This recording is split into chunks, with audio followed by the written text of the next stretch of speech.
What about this?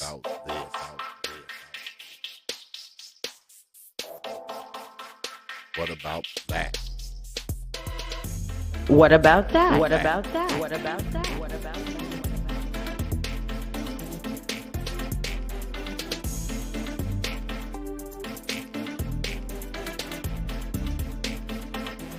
What about this? What about this? What about this? What about this?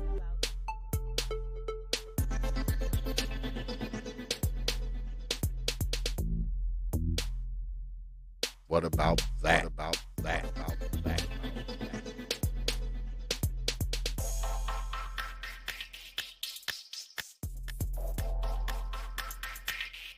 What about this? What about this?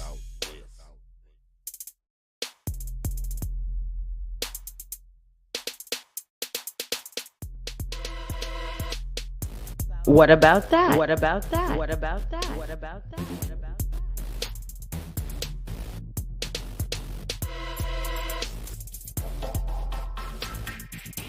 What about this? What about this? What about this? What about this?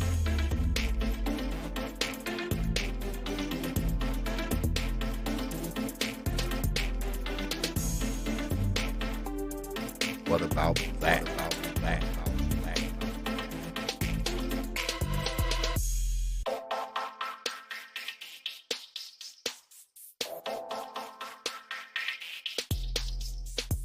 What about this? About this?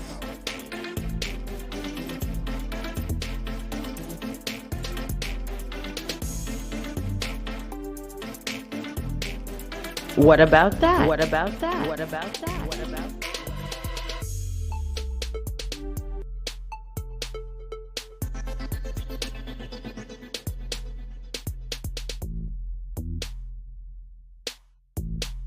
What about this? What about this? What about this? What about this? What about that?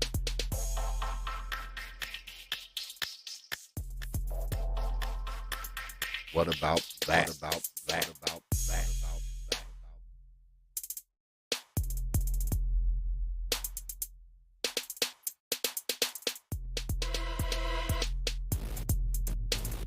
What about this? What about this?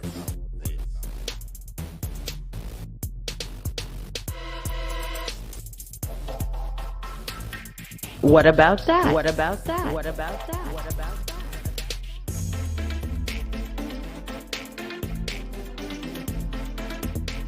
What about this? What about this? What about this? What about this? What about that? What about that? What about that? About What that? about About that? that? About that? About that? Peace, folks. Welcome back to another edition of the Proper Thought series right here on the old T.P.O.T. YouTube page. I am your host, X, of course, but you knew that already. That's why your black asses are here. Tonight, another What About? What's good, brother E. Taylor? I see you up there, brother. I see Ragnarok up there. Brother Obadiah is here. Brother D Mac the truck is here as well. Peace, brothers. What's good? But yeah, tonight, man, another topic, because we kind of been on this crime stuff the last couple of weeks. So, tonight is kind of a continuation, and tonight we asked the question, what about the Black Death by Guns? But y'all already know, before we get started, I always start the show with thanking you good folks for your likes, your shares, your views, your subs, your participation, and of course, your hard-earned pennies, nickels, dimes, quarters, and 50-cent pieces. Because I realize, man, you don't have to do it, man. You don't have to show up to these damn streams. You don't have to watch these videos. You don't have to like them, share them. You don't have to sub to this channel. And you definitely don't have to drop your hard-earned coins on this platform. But you good folks choose to do so, man. Night after night, week after week, you are here, man. I don't take you good folks lightly, man. I never have and I never will. You got my word on that, man. I'm humbled. I'm honored. I'm appreciative, man. And I'm thankful for all of you good folk. All right. All right. So let's get at it. Yeah.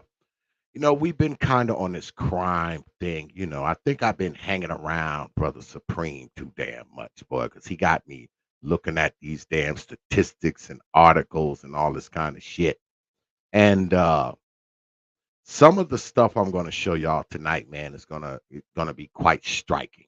I mean, and I'm supposed to be joined by the Hood Servant too, so he'll be here in a little while as well. But I want to show y'all something, man, before we even get started. You see this? You see this? Now, this is just this year. These are all the people that have been killed by gun violence, or at least the ones that have been documented. All right. And I got this off of gunmemorial.org, I believe it is. Let me see. Yeah, gunmemorial.org. I got this from.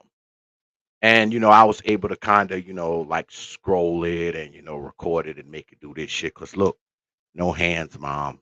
I'm doing this with no hands. But yeah, this came from gunmemorial.org. And as it slowly goes through,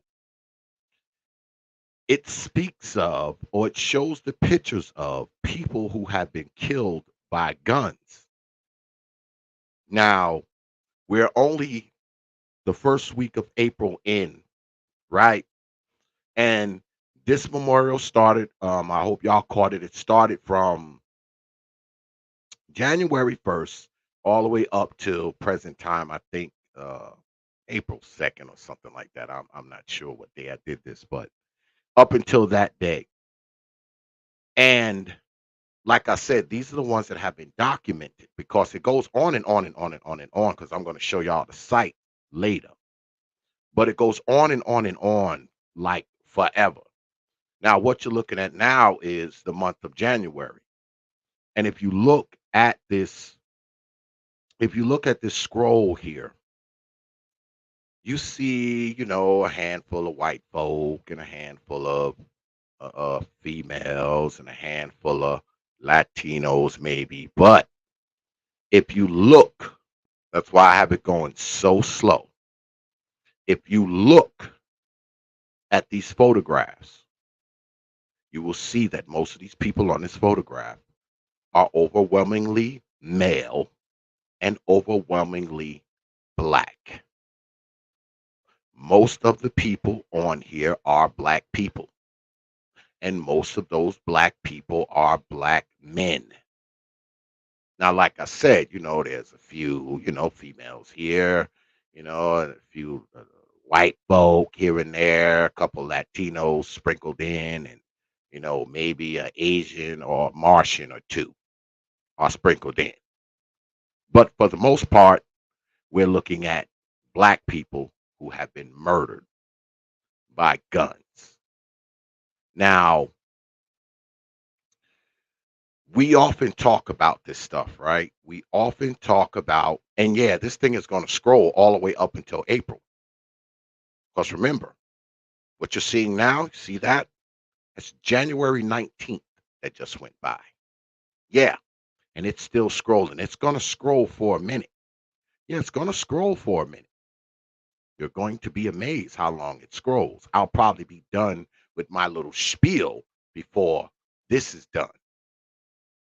Just take a minute to soak that in. Even if you're not really listening to me, pay attention to how long this damn thing scrolls. All right. Now, I say again, we often talk about this kind of stuff, right? And, some people are like, oh, y'all are just using these white supremacist talking points. Y'all want to talk about black on black crime and all this kind of stuff. And they may be right, but it doesn't change the fact that all these people that you see scrolling here have been killed by guns. That doesn't change anything, no matter how you talk about it. Now, I know some people will jump up and say, well, it's because of society, it's because of the white man, it's because of the white power structure and all this kind of stuff. Even saying that doesn't change the fact that there are a lot of dead brothers scrolling to my right. No matter how you look at it, no matter how you try to sidestep it or translate it into something else or go back to the history and say this is the way things have always been when it comes to, no matter what you say, you will not be able to get away from the fact that a lot of black men are on this mural. There's no getting away from that. Now, I'm going to show y'all some videos throughout the night while we're doing this. And these videos, what's good, brother New? I see you up there, brother. I'm going to show y'all some videos throughout the night, man, that are just going to have you like, damn. But see, this is the thing, man. A lot of this stuff, man, we already know, man. We already know that the violence is out of control, right? We already know gun violence is out of control. In some cities, violence has ticked up, man, 100%, 200%, 300%. I mean, that's just where we are. And I think, let me stop this. I think I would be doing y'all a disservice if I didn't first go ahead and do a little disclosure, right? So let's do this. Let's do some full disclosure, shall we? Let's do some full disclosure.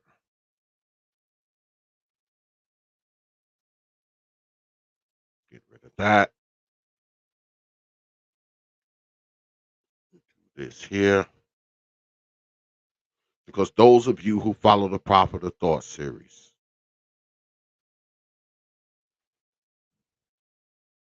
y'all know I keep this mural handy, right? And I keep this mural handy for a reason. As you see these babies behind me here. Oh, let me my bad, y'all. Let me go ahead and make this. Y'all see these babies behind me here?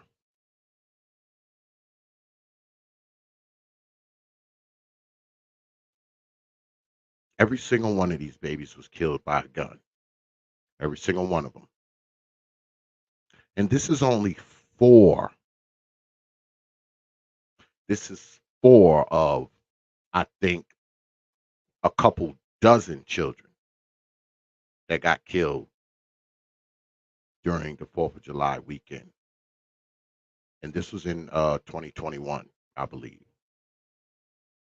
And I keep this mural because you always have people talking about, hey, what's good, brother Ralph? I see you up there, man. You always have people talking about how many people, how many black people the cops killed, how many black people are murdered by white folks, and all this other kind of shit you're always talking about. And you always hear, oh, they didn't deserve to die. Maybe they didn't. But these babies behind me, they didn't deserve to die either, man. These babies are 6, 7 years old. They weren't doing anything. They weren't being chased by the cops. They weren't robbing a store. They weren't in the middle of some drug beef. They weren't killers. They weren't thieves. They were just babies being babies. And they were shot dead. So let me go ahead and put that out there because I got a thing about this shit here anyway. You stupid motherfuckers want to run around and kill each other, go right ahead. In fact, What y'all need to do is just find a big field. All you people who want to kill and shoot at each other, find a big field. All of y'all go there and just kill each other down to nothing. Just kill yourselves until you're all gone. And then somebody can come in there with a bulldozer, a backhoe, and a payloader. Dig a big old hole and just plow all you motherfuckers into the hole and cover it up. And who knows, we'll plant something nice over top of the fucking hole. Bury you deep enough that we don't smell you when you rot. In fact, we'll pour, I don't know, 4 or 5 yards of lime on your corpses, then bury you. Yeah, then we'll bury you. All right? Then we'll bury you after we poured the lime on you and covered you up.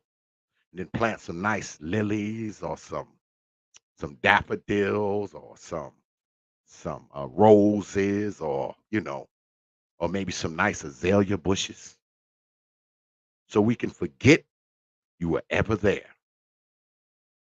But when it comes to these babies getting killed, that shit there's nothing there's nothing you can say to me to justify this. Nothing. I mean nothing. And I would challenge any fucking body to come up here and justify these babies' death. Anybody. Now I know this channel is known for debates and debating, and I don't debate, but I'll debate your ass on this. I absolutely will. And that goes for anybody. I don't care who you are. Come here, justify these babies' murders, and I'll debate you on it anytime. All right? But anyway, let's get back to what we were talking about. Let's get back to the death stroll I have up here. I had to mention that though. There's no way I was going to mention this gun violence and not talk about these babies on this mural that I got, but I digress. But like I said, let's get back to the scroll.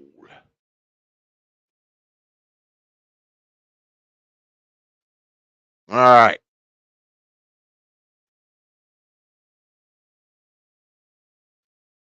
Now, according to this website, which is gunmemorial.org, up until this date, 96,708 gun violence victims and counting. And on this site, you can actually click on and find out about the person. And like I said, there's not just black people up there. There's white people up there. There's cops up there. There's a few Latinos up there, old folks, all of that stuff, right? In fact, I'll do this so y'all can check it out for yourself. Go ahead and put it in the chat for you folks to check it out for yourself. You don't have to just listen to me. Y'all know how we do it here. Go ahead, check the site out for yourself. And basically what the site does is it pretty much documents Americans killed with guns. That's basically what it does. And it says something on the top of it. After it says Americans killed with guns, it says real people, not just statistics. And like I said, you can click on the picture and find out who they are, where they were killed, where they were from. Some of them have links to Facebook and all that kind of stuff. So, you can go through it, man, and check it out for yourself. And we might take a look at it a little later on. But as y'all can see to my right, notice this thing is still scrolling. It's still scrolling. And we just passed what? Valentine's Day. Look at these images. Look at these images. Notice overwhelmingly what group is represented the most. What group? Ragnarok said, I like that saying. What saying you talking about, brother Ragnarok? I say so many damn things, man. I can't keep track, brother. But look at this, man. These are real people. This isn't just statistics, man. And these are the people that we don't hear about. Because if you go back far enough on these murals on this particular site, you will see the people like Ahmaud Arbery. You will see Rashard Brooks. You will see Botham Jean.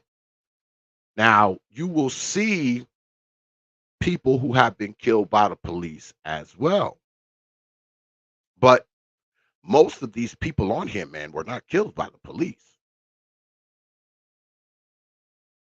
These aren't victims of police violence. Yeah, that's not what this is for. This is people who have been killed by guns, period. And I say again, the majority of these people were not killed by the police. Notice, it's still scrolling. It hasn't stopped. It's just going on and on and on and on. Just like I knew it would. Just like y'all knew it would. You look on here, you might even see somebody you recognize. You'd be like, oh shit, that's my cousin. That's my brother. That's my whoever. These are the people you don't hear about, man. These are the people that the news don't cover. These are the people who didn't get a march or a parade or a street named after them. These are the people who you don't see the big GoFundMe's for. These are the people you don't see their mom or their wife on TV crying about them being shot dead. These are the people. These are the people. And I know we look at this stuff and we're like, oh man, this don't mean nothing. But it fucking means a lot. Especially when you always got people hooping and hollering about the black population. And you always got people hooping and hollering about how our population is dwindling. How we need to have more children. And how having children is a blessing. And how people are dating out and tainting the race and all this kind of nonsense. Does this have any effect on our population? Does this have any effect on how children are being raised? You got all these black folks killed. I'm pretty sure some of them had children. I'm pretty sure they did. Those children are now fatherless or motherless. I guess that doesn't mean anything either, does it? Oh, yeah, brother DeMac the trucker. The list is still going. I probably could have made this list go on for the whole show if I wanted to, brother. But I decided just to do 2022. Because if y'all go on this, if you go on this site, gunmemorial.org, I mean, it goes back to, I don't even know how far it goes back to. But as it stands now, on that memorial, 96,708 people killed by guns. So we 3,292 people shy of 100,000. And I know people look at this stuff and it's like, oh, what does this mean, X? This is irrelevant. This doesn't mean anything, but it means a lot. Now, mind you, I'm pretty sure some of these people who end up getting shot might have been in gangs, might have been in drug beefs, whatever. Domestic violence victims, victims of an argument that went left. I'm pretty sure. But at the same time, when this damn thing can scroll this long, nonstop, and that's just this year. That's just this freaking year, folks. Something's wrong, especially when most of the faces on this damn mural are black faces. Black faces, man. Y'all see these people, man. Y'all see these people. These people look like us, don't they? Most of them. There's so many black folk up here, you can't even you can't even think about the other kind of folk that's on here. Can you? The way it looks is like it's all black people, isn't it? But we don't care about this shit, do we? We don't care, man. We do not care. Damn, it finally stopped. It finally stopped, y'all. It finally stopped. But let me show y'all a few things, right? Let's do this. Well, first, let me show y'all the site that y'all can go to. Do that. Those of you too lazy to click the goddamn link and look at it. Don't worry, I will subsidize your laziness. Here's the site here. National Gun Violence Memorial. See? See? It goes on and on and on and on and on. Let me see. Let me see something. Let me see something. Let's see something. Let's see something. Let's see how long it takes us to get to the bottom. How long does it take? How long? Now, I got the mouse on speed slide, right? That's why it's just kind of zooming through because I got the mouse on speed slide. See that? Do y'all see that? It's not stopping, folks. It's not stopping. No hands. Notice I'm not doing anything. Here are my hands. See? Here are my hands. I'm not doing anything. Hands free.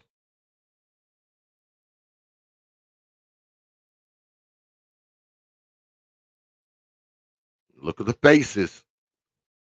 Peep the faces. Look at the faces. Look at the faces. It won't stop. It will never stop until I stop it. I mean, it's to the point now where I mean it's so normalized to us, right? It's so normal for people to just be dead, to just be shot, to just be killed, to just be whatever. It's normal, right? Charge it to the game. Well, I can't say that. We always want to charge it to the game if someone black does it. Now, if a cop does it, it's time to march, build memorials. It's time to do all this other bullshit. But when these people die like this, what's good, Brother Taylor? I see you up there. Deacon Dave in the house, Brother Friedman in the house as well. What's good with it, brothers? Um, yeah, but if a cop does it, or a white man, another white man does it, we're ready to march and do all this kind of shit. But I'm pretty sure most of those people that y'all saw just now, y'all don't know who they are. Y'all don't know how they when this happened or where it happened or no idea. No idea. And of course, I have another one back here. This one just kind of scrolls along as well. Just scrolls along endless spaces of people who've been shot. And nobody cares. Nobody cares. But I want to show y'all something. Let me see. Let me get to this here. Let me get to this here.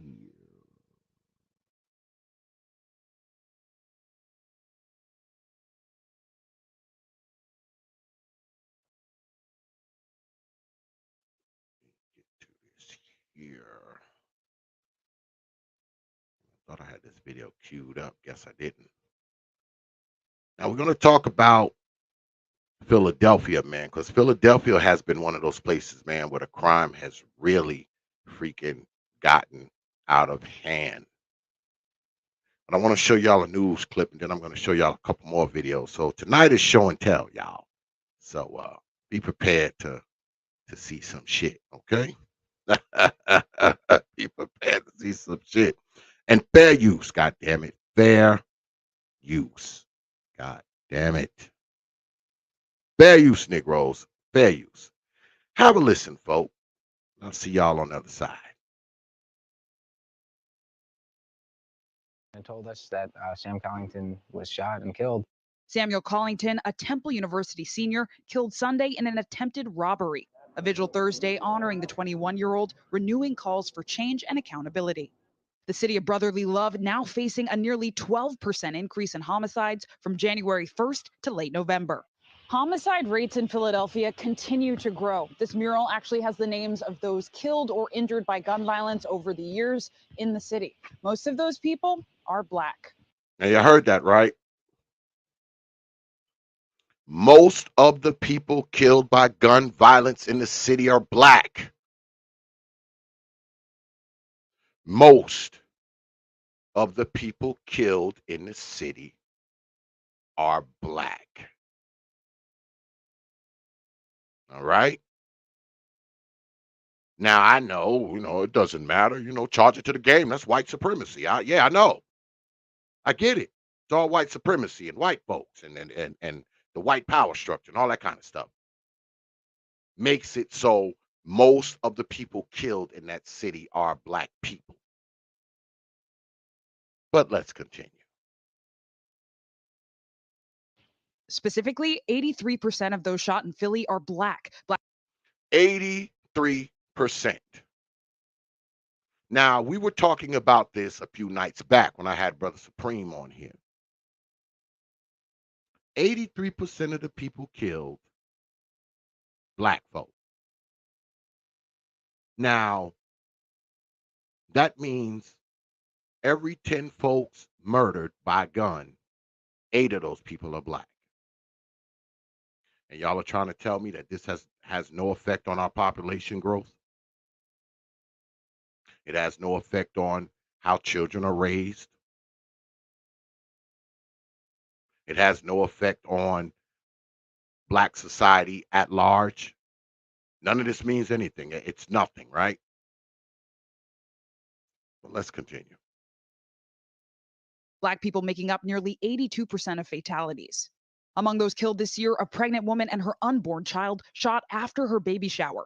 14-year-old Samir Jefferson fatally shot 18 times this week waiting for a bus. And Evan Baylor fatally shot in June. That is a pain to put your child in the ground that I would not wish on my worst enemy. Baylor shot just outside his mother's home. This home. Evan was outside and he was preparing to sell his car to a childhood friend. Baylor never made it back inside. A triple shooting, leaving the 23-year-old and another man dead, and a 3-year-old shot. A 3-year-old shot. A 3-year-old. A 3-year-old isn't even safe from some of these Negroes. So I guess the 3-year-old should be charged to the game too, right? He's 3. He was obviously in a gang, right? Obviously, he probably had a gun too, right? Obviously, this 3-year-old had beef with those guys too, right? Let's continue. My son was captain of the football team in high school. My son was a scholar athlete. My son went to Penn State. He did everything that he was supposed to do. He wasn't in the streets. He wasn't gang banging. Officials say city suspects are difficult to track, citing a need for comprehensive witness protection. But these homicides are not unique to Philly. The FBI reporting 2020 homicides up by the largest one-year spike ever, jumping nearly 30%. The main cause of death, which has been, the case for decades, is firearms. The Philly Police Department telling NBC they're on track to recover 6,000 crime guns this year. I've never seen this many illegal guns flooding the streets of Philadelphia. Johnson is on Philly's Special Committee on Gun Violence Prevention. Guns, a contentious issue for Philly lawmakers. A bill to allow concealed carry of weapons without a permit passed by a divided Pennsylvania House in November with mostly Republican support. On Thursday, that same bill vetoed by Governor Tom Wolf, who called it, quote, dangerous. So you study crime, you study violence. How do we fix this? There is no fixing this. There is no fixing this, man. You don't fix this. You don't fix 8 out of 10 people murdered in a city that are black. You don't fix it. You can't fix it. You have to let these people have it, man. And if you're someone with some sense, what you do, you pack up your wife, you pack up your kids, and you get the fuck away from these Negroes.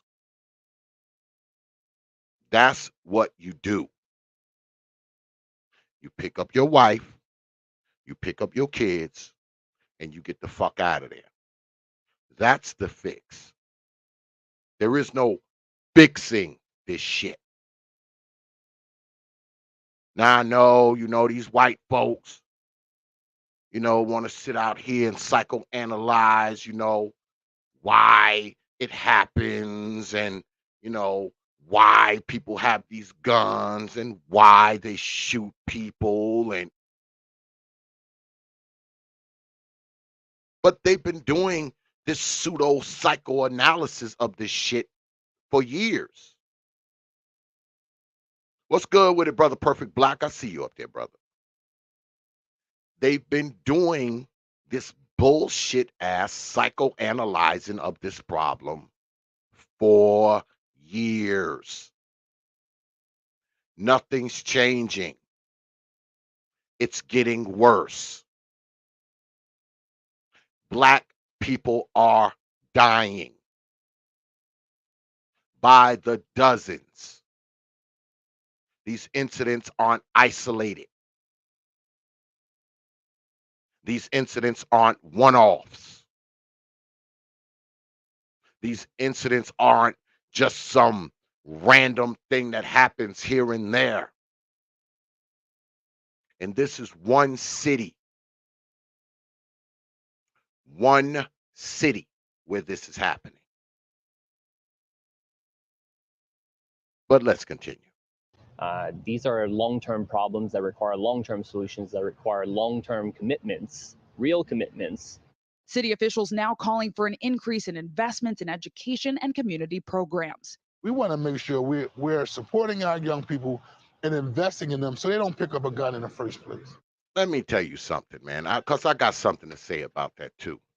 You hear people say this stuff. Oh man, we got to do all this shit, so they don't pick up a gun in the first place. I don't think any motherfucking program that you come up with is going to stop these fucking dudes from picking up a fucking gun. All right?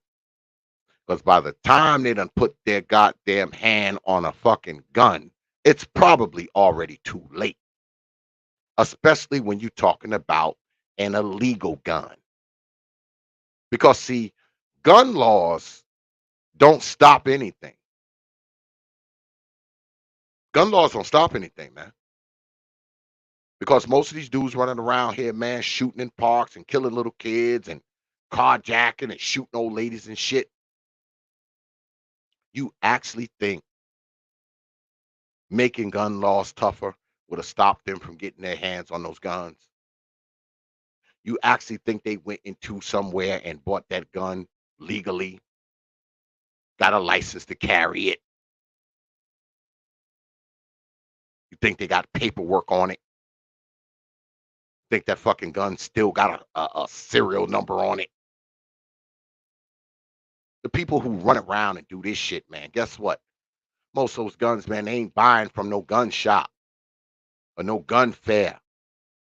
They buying them fucking guns in the back of an alley somewhere. Some motherfucker selling them out of his trunk. Some motherfucker steal it and trade it for cocaine, shit like that. Ain't no background checks being done on these guns that are killing people. Come on, man. Let's continue. In a statement to NBC, the mayor's office saying it's acting, quote, swiftly, citing the state's multi-year violence strategy and anti-violence grant program. Mourners of all backgrounds demand justice. There have been no arrests, and there's an ongoing investigation. So for our family, there's no closure. And for me, I, with every fiber of my being, am going to get justice for Evan. And hope for an end to the violence. I just hope he's remembered the way, like an Eagle Scout. He was just a good person. Everybody can vouch for that who knew him. Zinkley is joining us now. Zinkley, it's such important reporting. I'm glad to have you with us. And let's talk about some of these numbers here, right? Because the mayor of the city is investing more than $150 million in violence prevention programs. Violence prevention programs. Something else that they've been doing for I don't know how many years. And it's crazy, right? Because when you talk about, usually when we talk about police brutality, right, and the whole racism thing and the racism that's within the system and law enforcement, all that kind of stuff, there's always somebody there that says, well, we don't act like this when we kill each other. And the people fall out, right? Oh man, why you want to talk about that? You want to talk about black people killing each other? We talking about the police killing black folk. Why you want to talk about what we do to each other? That's not the same thing. And they're right. They're right. It's not the same thing. In fact, it's worse. Especially when we walk around with this narrative that, everybody want to kill us. White folks want to kill us. Asians want to kill us. Latinos want to kill us. Martians want to kill us. But it seems like to me, we want to do a lot of killing of each other. The police got a lot of catching up to do to catch up with how many of us we kill. They got a lot of catching up to do. And I think I have those numbers too. I might break them out later, but y'all can go ahead and look them up for yourself. And y'all will see that the police don't even come close. They don't even come close to the amount of people that we kill, the amount of black people that we kill each year compared to the police and other white folks. Man, it's not even a freaking comparison, man. I mean, it's not even close. It's not. But shout out to my brother Nick Taylor with the $5 super chat. He says, funny, this is your topic. I need to tell you about a convo I had with one of my fellow Detroiters that moved down here. Pissed me off. I appreciate that, brother Taylor. You know, when you drop coins on this platform, my brother, you get this. Once I find it.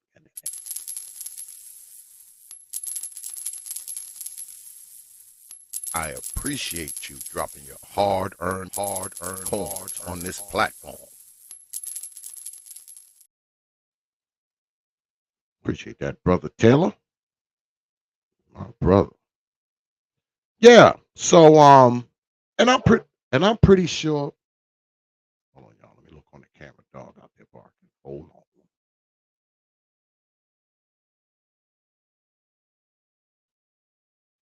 Somebody here. Oh, that's one of wifey's people. Fuck them. Walk through that gate. God damn it. It's funny, man, because I know some of you brothers want to come up here and talk about it, man. So I'm gonna go ahead and drop the link early. Let's drop the link early, man. Because I know you brothers might want to come up here and talk about it. If you do, you know what to do. The email is properthought@yahoo.com. That's properthought, one word, no caps, at yahoo.com. My brothers. And shout out to my Chi-Town brother, Perfect Blackness, with the $5 super chat. He says, they just unearthed a gun buying conspiracy here in Chicago that involved several soldiers in Fort Campbell, Kentucky. It was major. There it is. There it is, man. Always some bullshit, because there's money in guns, man.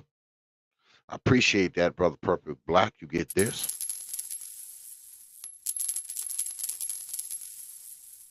I appreciate you dropping your hard-earned coins on this platform. Appreciate that, brother Perfect Black. I want to show y'all something else, because tonight is show and tell, right? Tonight is show and tell. So I want to show the brothers some of this bullshit. You know, I want to show y'all some of this bullshit, because I got this other video here. Let's see, where is it? Where is it? Where is it? Where is it? Okay. Hold on. All right. This one here is from Giffords Law Center. Giffords Law Center. And yeah, my disclaimer. It's the white man's data. Yeah, it's the white man's data. Forgot to say that before. My bad, y'all. And what we have here on old Giffords.org statistics here. Matter of fact, here, let me do this. Y'all know how we do it here. Just listen to me. Read it for yourself. Come to your own conclusions. Put it a few times in the chat. Y'all can check it out if you want to. But it says here on Gifford.org, it says gun violence exacts an enormous toll on American society, claiming tens of thousands of lives each year. The below statistics lay out the devastating scope of this uniquely American crisis. Now it says here 41,000 Americans die from gun violence every year, an average of more than 110 per day. And if we look at what we just saw, when they were talking about the city of Philadelphia, most of those people are probably black. You think? You think that a majority of those people who die every day are black?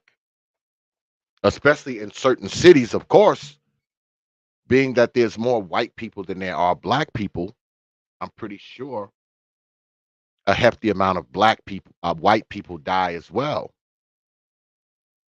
But in those major cities, man, in those inner cities, you know, most of those people that are getting shot by folks are black,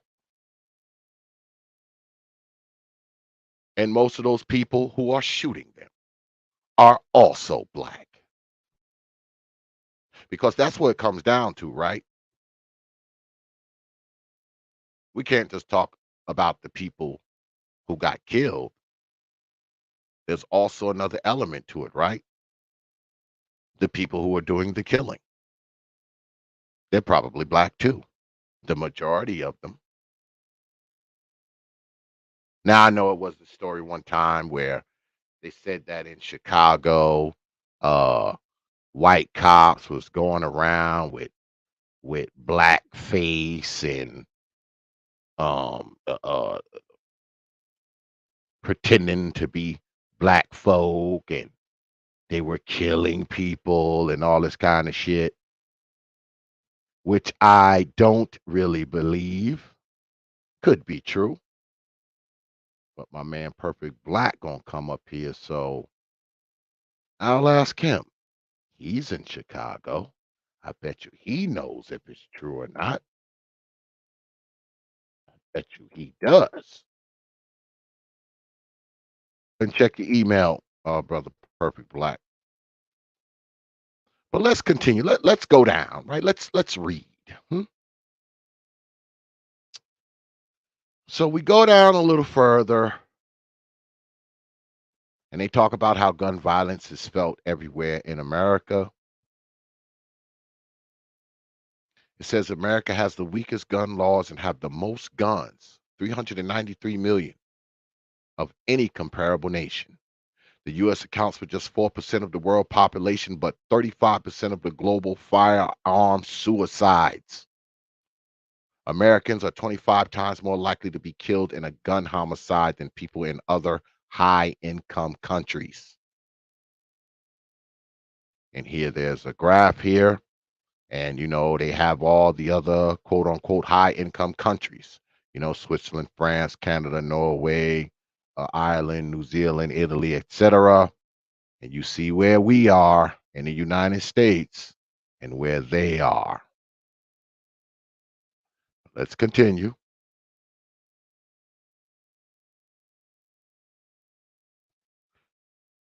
Nearly every American will know at least one victim of gun violence in their lifetime.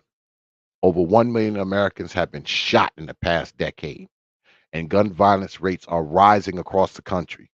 In 2020, gun deaths reached their highest level in at least 40 years, with 45,222 deaths that year alone. That's enough people to fill up a football stadium, folks.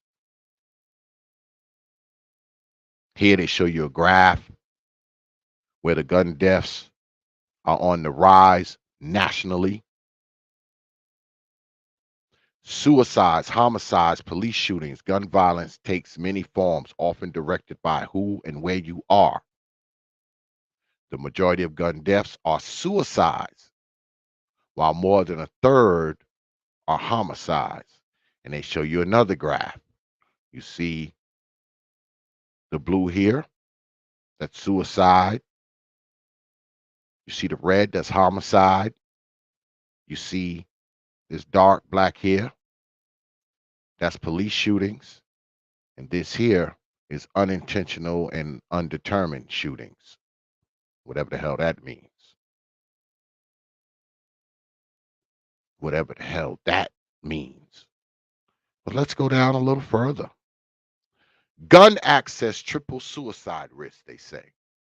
The majority of suicides, minus 59%, involve a gun. And as you can see here, forms of suicide, guns outweigh suffocation, poison, falls, sharp objects, other means. Let's go down. Gun homicide has a disproportionate impact on underserved communities of color in American cities. Roughly half of all gun homicides take place in just 127 cities comprising less than a quarter of the total U.S. population. Black men make up 52% of all gun homicide victims in the U.S., despite comprising less than 6% of the population. That's the important part, right? They say we are 6% of the population, but we are 52% of the fucking gun homicides. What sense does that make? How can we be such a small part of the population, but we are the lion's share of the people shot? Unbelievable. But let's go. Gun homicides disproportionately affect Black Americans. Here we are. This is Black people. This is white people. This is Hispanics. These are American Indians. These are Asians. Quite the contrast. Unarmed Black civilians are 5 times more likely to be shot and killed by police than unarmed white civilians. Now that much we know. Because when we talk about gun violence, I guess we got to include the police too, right? Percentage-wise, they have a tendency to pull the gun on us quicker than they will anyone else. I'll concede that. They will pull the gun on us before they pull the gun on anyone else. Now, am I letting us off the fucking hook because police kill us too? Absolutely not, because I say again, the police got a lot of catching up to do to catch up with how many Negroes we kill. Yeah, they got a lot of catching up to do, and I don't think they'll ever do it. Well, let's continue. Black men face the highest risk of police violence. You see here at the top, Black men, then Black women, American Indian men, American Indian women, Latino men, Latino women, white men, white women, Asian men, Asian women. I wasn't even aware of the American Indian. I didn't know there's been problems with the police as well. But they got a lot of catching up to do to catch up to us. But let's continue. Domestic violence victims are 5 times more likely to be killed when their abuser has access to a gun. In other words, if that dude who kicking on your ass, woman, if he got a gun, you probably need to leave before he get to the point where he want to shoot your black ass with it. You might want to pack your shit. 25 million U.S. adults have been threatened or non-fatally injured by an intimate partner with a firearm. Women in the United States are 20 times more likely to be killed with a gun than women in other high-income countries. And here we are, another graph. Guns in red, knives in the blue, personal weapons in the gray, blunt objects in the dark blue, asphyxia and suffocation in the purple, and other. What can other be? Ran over with a car, thrown over a bridge, the dog sicked on. I guess other could mean whatever other way you can die. 3 million children are directly exposed to gun violence each year, resulting in death, injury, and lasting trauma. Guns are the leading cause of death for children under the age of 18. Guns, motor vehicle, cancer, suffocation, congenital diseases, drowning, poisoning, heart disease. Guns beat them all. The toll of gun violence is enormous and horrific. We need leaders with the courage to fight it. I think that's BS too. What we need is parents who care. What we need is parents who raise these children correctly. What we need is fathers. What we need are men. That's what we need. We don't need leaders. We don't need the Al Sharptons and the Jesse Jacksons and all these other kind of people. No, man. These people have been around for half a century. And what have they done? Nothing. Shit is not even the same. Shit is worse. So, no, that's not what we need. But I'm going to stop it there. Y'all can read the rest for yourselves because I got some other shit I got to get to. Plus, I got my brother Perfect Black up here as well. Brother Perfect Black, man, what's good with it? What's good with you? What's good with Brother X, man? Thanks for having me up, man. Absolutely, man. Absolutely. So, what you got on this, man? What do you think about this gun stuff, man? This gun violence and how many black people find themselves on the business end of a firearm. Well, it's for me, and I say this because I know when I remember growing up, the access to guns. I would say the access to guns was much easier. And the reason why I say that because I know pretty much all my friends I grew up with. I know in my household, we all knew where the guns were. Right? We knew where the guns were. They weren't. It was no such thing as them being locked up or anything like that. Wasn't no gun. We knew right where they was up under they was up under the bed of our up under my foster parents' bed. But we also knew we couldn't even come in their room. We couldn't go during that time. We didn't. They didn't believe in kids being in the parents' room. It just didn't. We dare not even think about going in the room. We knew where the guns were. But nowadays, it's not like that. I really do believe. Because the gun laws really are actually tougher now than they were back then.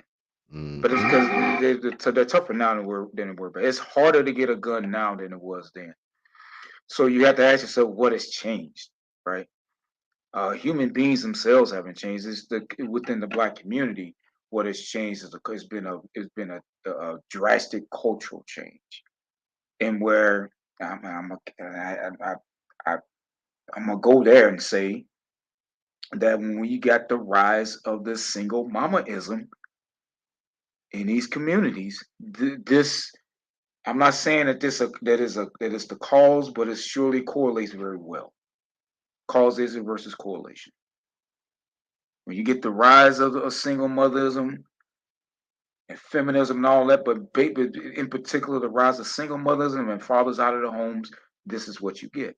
You get a whole bunch of boys, grown as boys, with all the access to kill people with no discipline whatsoever, and they all emotional. That's like setting a match into a goddamn a turpentine factory.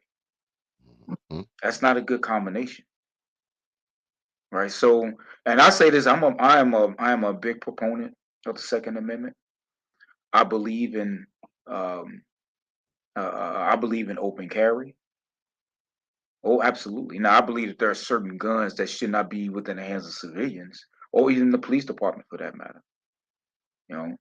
Any type of, what, assault rifles and stuff like that. Civilians and police should not have. I think it should be illegal to have it. And anybody that has those type of weapons should spend 50 years in prison because those are weapons of war.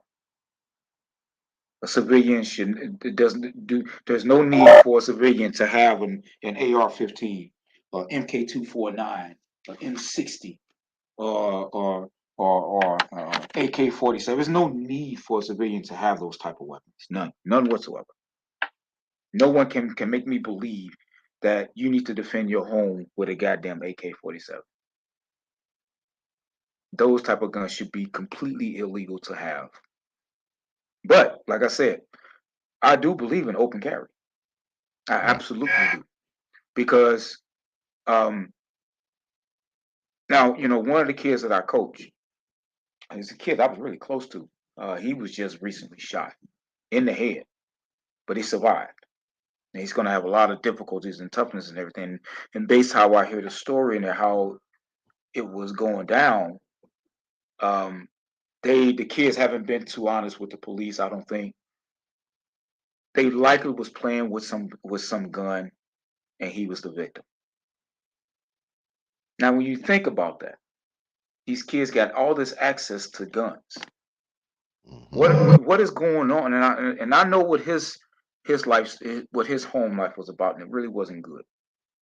Right? It just wasn't good, and I don't want to get too deep off into it, but I had been warning the parents, whether his mother and the grandmother, that in particular the grandmother, it was a volatile relationship. The older that he got, he's just 16 years old. The older that he got, the more manly that he got, the more they wanted to suppress his masculinity, and then that's a problem. It pushed him out the house, push him into the hands of people, of fellow friends who are dealing with similar circumstances at home. And some irresponsible asshole left their guns out to where kids can get to it. And see, this is what we have. We have this type of stuff. So you got an entire community who are already repressed, who are already socially, economically held back in so many different ways, right? And I'm not one of these people that point the finger, black on black crime. Crime happens. People commit crimes to where they're closest to. That is a statistical fact. Another another factor in this is that when you look at poverty, and this is anywhere you go in the world, the more poverty you go that you encounter, the more violent the community is going to be. That's just a fact of life. So when you look at all of those factors, there are a lot of things. When you look at all of those factors, the biggest contributor to me, in my opinion, is that we have within the black community a proud single motherism. We're proud of it, and we don't want to do anything about it. We connect that to all being, strong and independent woman, and this is what we get. Sure, you have here in Chicago. Every once in a while, you'll find and they found a whole, big ass box of guns on the red line, and it is true that that a police officer was found in blackface doing drive-bys. So you have that. So, well, let me stop you there.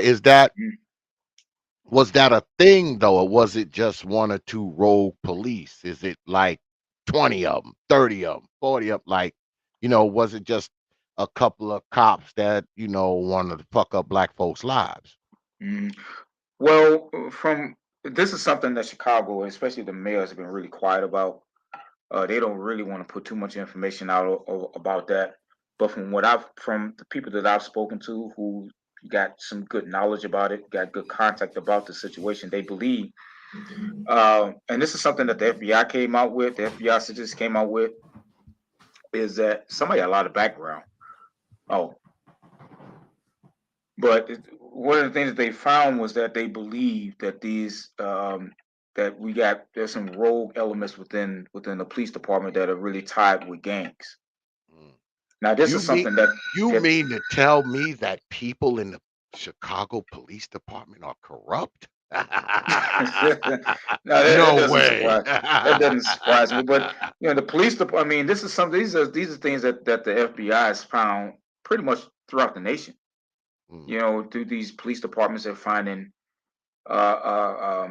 MS-13 gang members or quote unquote former gang members. These gang members are getting really sophisticated. They're really pushing some of their people to get into the police department, and then while they're in, they recruit. And this is what's going on. Mm. But it's believed that the police officer that was doing that, they believe it's believed that they were more than likely some gang elements within the Chicago Police Department. So, I mean, does that Well, happen? Yeah, but I think, like I say, mostly, of course, it's going to be most of the black on black. But you're not solving this by, and I'm not saying that this is what you postulated, but I'm just saying, just generally, you're not solving this by, banning guns. That mm, ain't going. That ain't happening. That right no, there, no, that's not going to work. You have no. to attack what is going on within the community, the culture of the community that is allowing for this. And I cannot turn away from this culture of proud single motherism. I cannot. It's hard for me to look away from that. Yeah, I know. We're not explaining this without bringing that into the calculus. We're not. If you want to put that out there, you'll never understand this problem. Yeah, I'd have to agree, and I want to go to my brother Freeman's, but I want to say this first. I mean, because I grew up around guns. I mean, my Hmm. dad's from the South. I mean, he didn't have guns. He had a fucking gun closet. All right, Hmm. with like 50, 60 different guns in there, rifles, pistols. I mean, he had a whole shitload of guns. And you didn't And dare touch one of them unless he was training you you. you absolutely did not go anywhere near that gun cabinet. I mean, I would have never thought about like taking one of Yeah. my pop's guns and going out and rob a liquor store with it. Like, I mean, it just never would have occurred to me because he made it perfectly clear that these guns aren't toys. You don't touch this shit unless I tell you to. You don't touch this shit unless I'm standing right here. I mean, you knew not to fuck around that cabinet, and it wasn't like the cabinet was hidden. I mean, Hmm. the gun cabinet was right there. You saw it every day. You Probably didn't walked have no by. locks on it or nothing. Nope, nope. You walked by that motherfucker every day, and it just became like, like an ottoman or something. Just it was just another piece of furniture. You walked by it every goddamn day, and you did not go in that goddamn closet. You barely looked at it. All right. So, I mean, I don't think, just getting rid of guns is the freaking answer. I'm with Hmm. you there. I don't believe getting rid of guns is going to stop anything. What we need is to get rid of this freaking apathy and this stupid fucking pathology that we got amongst some of us. But we've Hmm. been joined by my brother Friedman's Journal. What's good with it, brother Friedman? What you got on it, man? Just like I said, from my cold, dead hands. Yeah, man. Yeah, man. I'm with you Matter of there. fact, I need to get another AR, a pistol. But yeah, man, I agree with you, X. It is a defunct and dysfunctional culture. It is I mean, you can only call it what it is, right? I mean, that isn't I don't know, like the left side of the political spectrum likes to romanticize it with this like noble savage theory, as if Mm, it is a collection of circumstances beyond the control of the individual black person that has that creates the violence, right? Like it's not the culture; it's something else. It's access to guns, right? So black people are used for anti-gun legislation, as if America is failing black people by not restricting their access to guns, right? yeah. Not thinking about what that actually says, right? Because who's got the most guns? It's not black people, right? The people with the most guns aren't shooting each other willy-nilly. I mean, even poor whites, and I mean poor whites, aren't Yeah. smoking each other like that. So, it's a defunct culture, and it has to be called out. And now here's the thing: it's so violent that what are you gonna do? You can't act like you don't see it. You can't act like it's something else. I mean, you're gonna have to uh, call it what it is and move the hell away, right? Because black flight is about to happen. Well, it's already happening, but It's already happening. the cities are going to be emptied out, man. It's going to be criminals and the elderly, right? That's what a lot of these inner city ghettos are going to be in 10 years.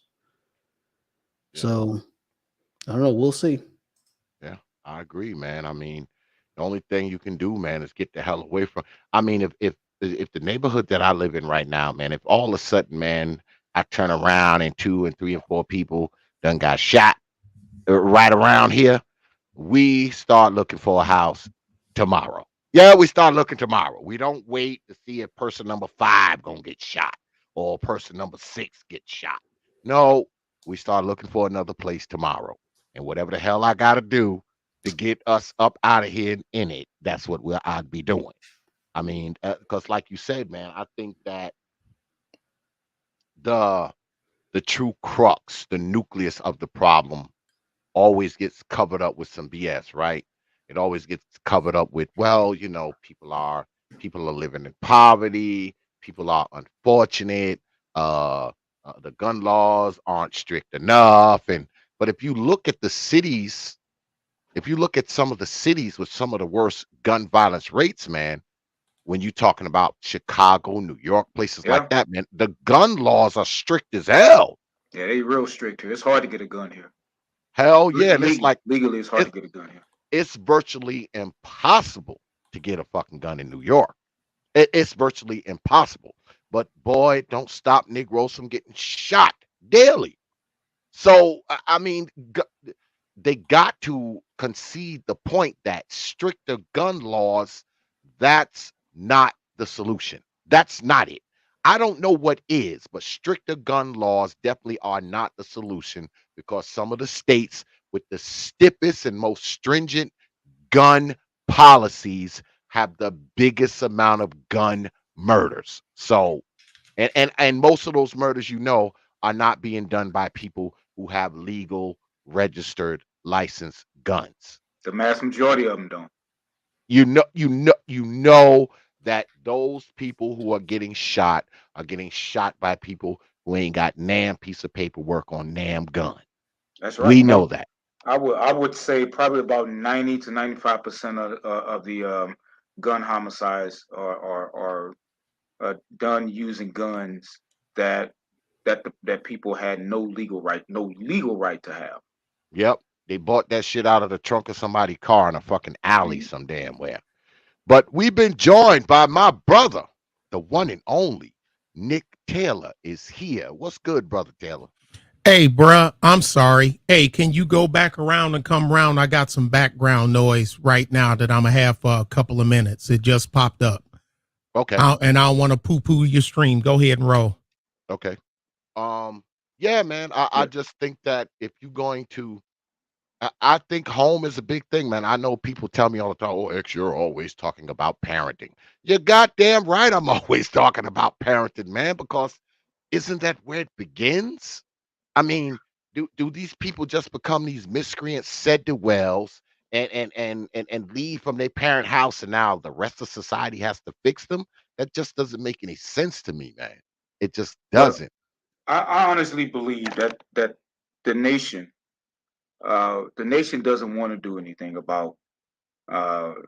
about the gun violence, and I think it's that way for several reasons. One, the rest of society looks at it and say, "That's you niggas," and it'd be good to get rid of you niggas anyway. So go right ahead and kill yourselves.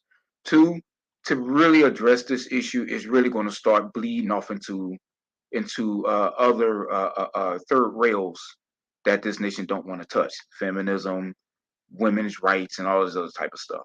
It's gonna start bleeding off into that, and don't nobody want to touch that. So it's much easier to pass a few gun laws, like a placebo, and to tell people, yeah, this is going to work. They're not telling you that this is just a water tablet.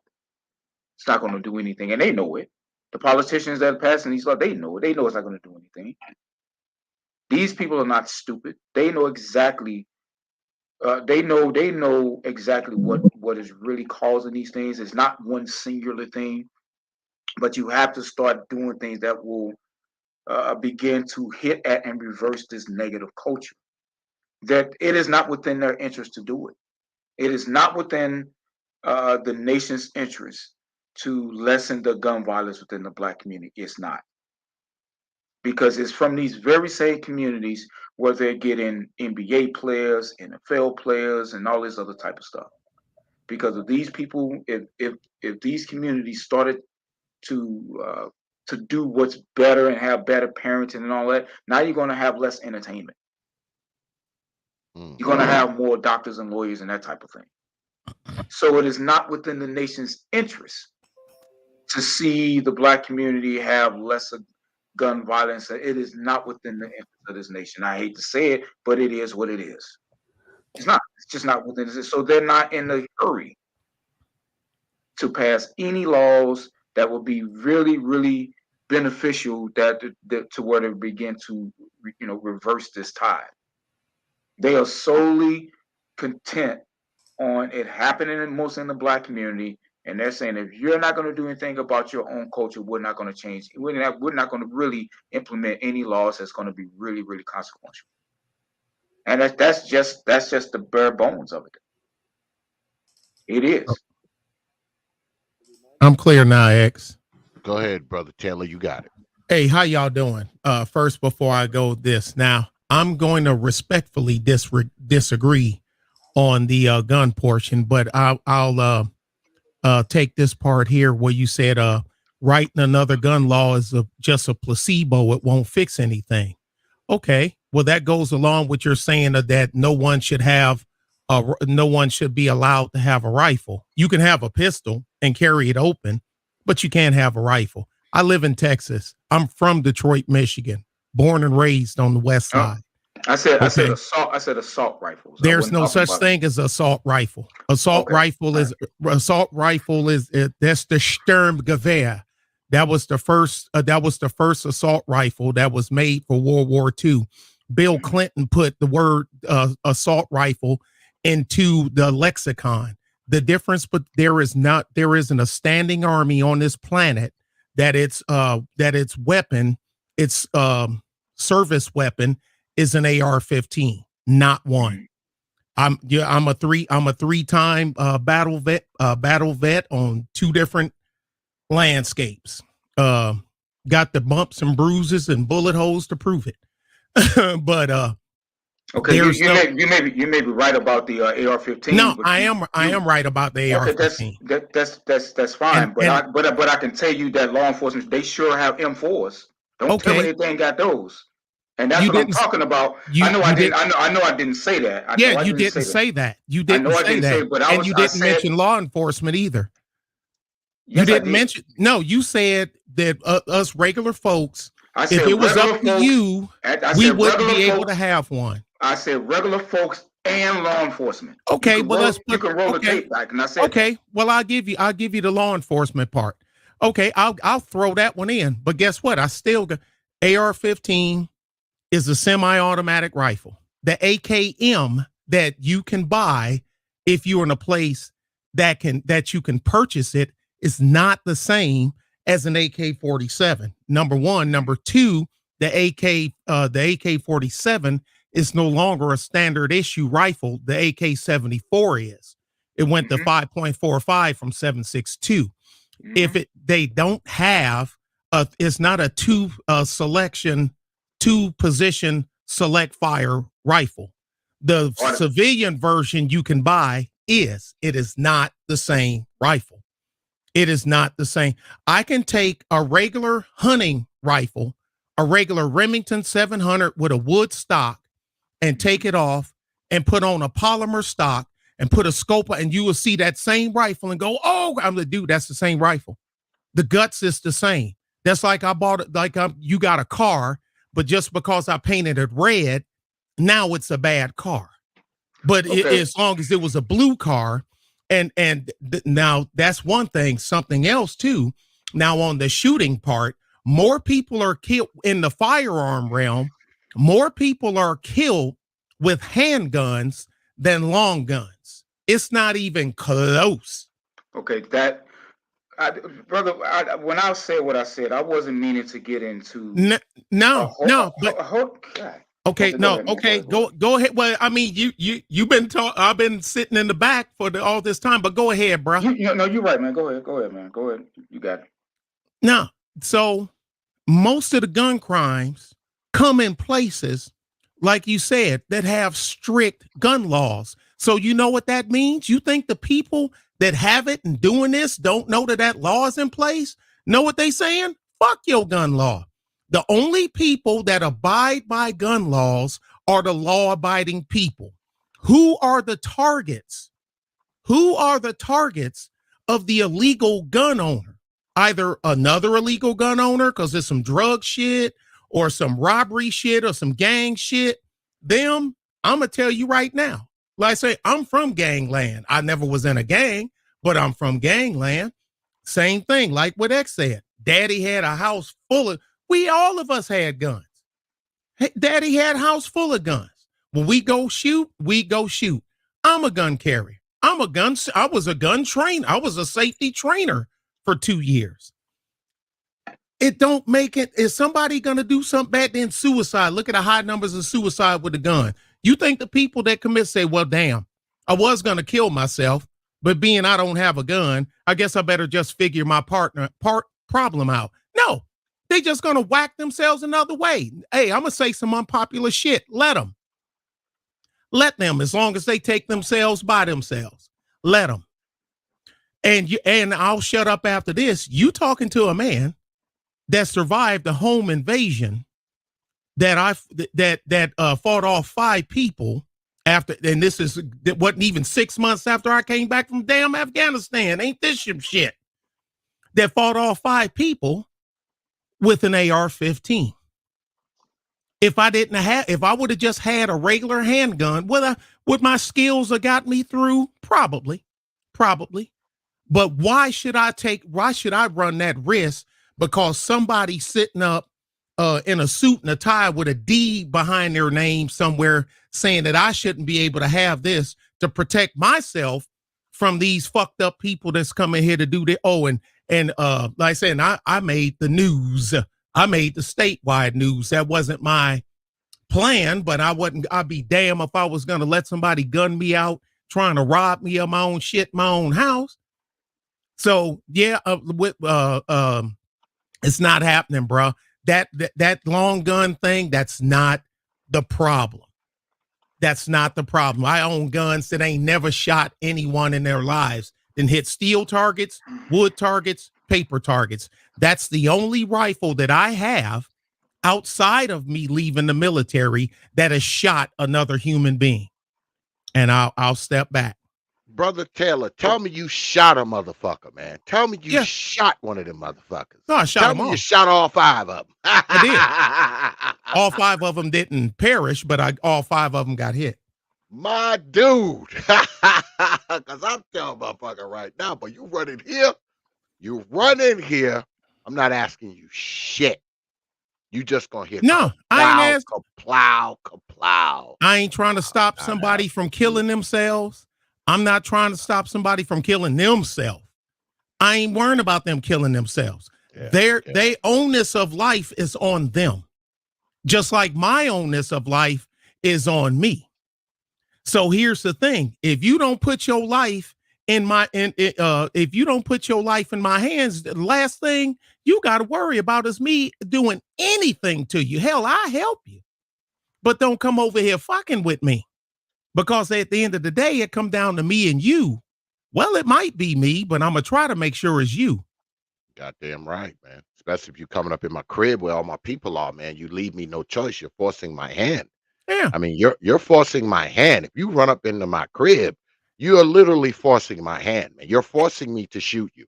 That's what you're doing. When did it become our purpose to care more about somebody else's life than they care about their own? Yeah, man. I mean, them like the ones that kill me with that shit. Look, dude, if you don't care about your shit, why should I care? Hey, man, stop hitting your car with that stick. They say it's my car. Well, he got a point. It is his car. Why should I care more about his car than he do or she do?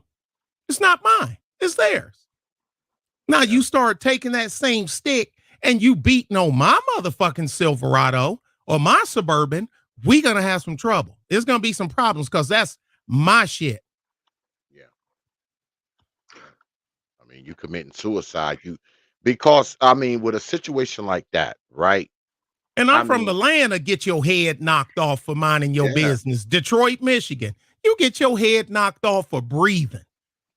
Because if but you do something like that, especially when you break into somebody's house, man, you're asking for whatever comes after that, man. I shouldn't be under any onus to show you any mercy after you done broke into my shit. All right. we I got don't have some to show you. I don't have to show Mhm. you any mercy, man, No, because we got some you're excellent castle laws here in yeah, Texas. goddamn right here too, man. I mean, if you have broken to someone's place, you have broken to someone's property, you have broken to someone's shit, man. You are signing up for whatever comes after that. It's not like there's some rules. Well, I can't shoot you if you don't have a gun. I can't shoot you Shit. if you don't steal anything that's worth more than $500. I mean, no, no, no, no, no, no, no, no. No, You done no. broke into my shit. Yeah, You have just signed on yeah, for whatever happens after that. yeah, yeah, Whatever happens after that, you signed on to it, man, because you have entered a place where you don't belong. You have yeah, entered a place where you have bad intentions. And see, I don't know what your intentions yeah. are. You All didn't right. invite them in, and you don't have to invite some. Look, so you didn't invite them in your. You didn't ask them to kick your door down. Absolutely not. You Absolutely know, not. I didn't ask them to break through my garage door to come in the house. I didn't ask nobody to do that, Yeah. but Because they did it. I'm thinking about the other people. I mean, I got my wife here, I got the boys here. I mean, I'm thinking about them. You I break in the was house, lucky. I the was first home thing by that goes myself. through my mind is like, my people. I Yeah. don't I'm gonna make sure you don't do nothing to my people. I mean, I'm not Yes. gonna think about myself. I'm thinking about what you may potentially do to my woman, to my nephew and my Yeah. grandson. I mean, Well, I had little kids then. all that's going through my mind. Yeah. So while all that's going on through my mind, I'm probably gonna be pulling the trigger. Yeah. I'm glad I was home by myself because I know there was no friend. You know what I'm saying? My kids ain't here. My wife ain't here. I just Yeah, happen to be at home by myself. So that means anything that moves is a target. And that's pretty much, and without getting into the details, that's pretty much how it went. yeah. And I mean, well, they turned out, they was this, and they was looking for X's house because they was, look, what? yeah, you Okay, crossed that wrong line. house. Yeah, They picked the wrong house. yeah, Okay. you done chose the wrong goddamn house, man. I have it here for protection. I mean, I have quite a few guns here. And because I have people to protect, I got shit to protect, I got interest to protect, I got a woman to protect, I got children to protect. So I mean, you kick this door and you done fucked up. You better kick that motherfucker in. You better have an AR when you kick it in. You better kick in firing that motherfucker too. You better kick it in Yeah. firing that motherfucker. Because if you don't, kaplow, kaplow, ka-fucking plow. But shout Yes. out to my brother. Brother KIT is in the house. My dude.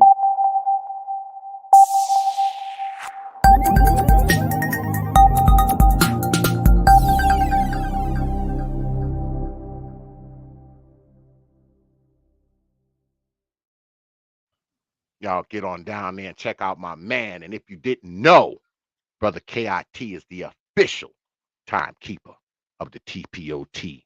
debates, Negroes. But yeah, I want to show y'all this here. Let me see. What's up, Techie? I want to show y'all this here. See if I can get it right, because I be fucking this up sometime. Clicking on the wrong shit. All right, here we go. This here is the trace. All right, the trace.org. And yes, Negroes, it's the white man's data. But as we look at the white man's data here, it talks about gun violence in 2020 by the numbers. Now, this report was originally done December 21st, 2021, but it was updated January 5th, 2022. So it's not that old. It's only about 2 to 3 months old. All right. But it says that since the start of the pandemic in 2020, we've had our eyes glued to the screen, staring at a constant stream of numbers. It can be overwhelming, and it's easy for complicated data to lose meaning. But good data enables us to clearly see the details of American gun violence epidemic like nothing else. Below, we've shared some of the facts and figures that stood out from the noise. They highlight a human cost of gun violence. They give us a better understanding of who owns firearms, and they help make sense of the remarkable increase in shootings our nation continues to endure.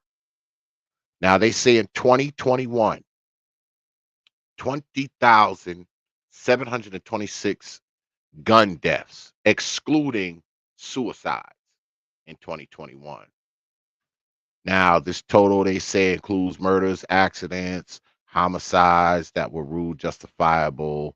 It's a slight increase over the total in 2020 and a continuation of the trend of this rising gun death that accelerated during the pandemic. Now you can see here how it's slowly rising.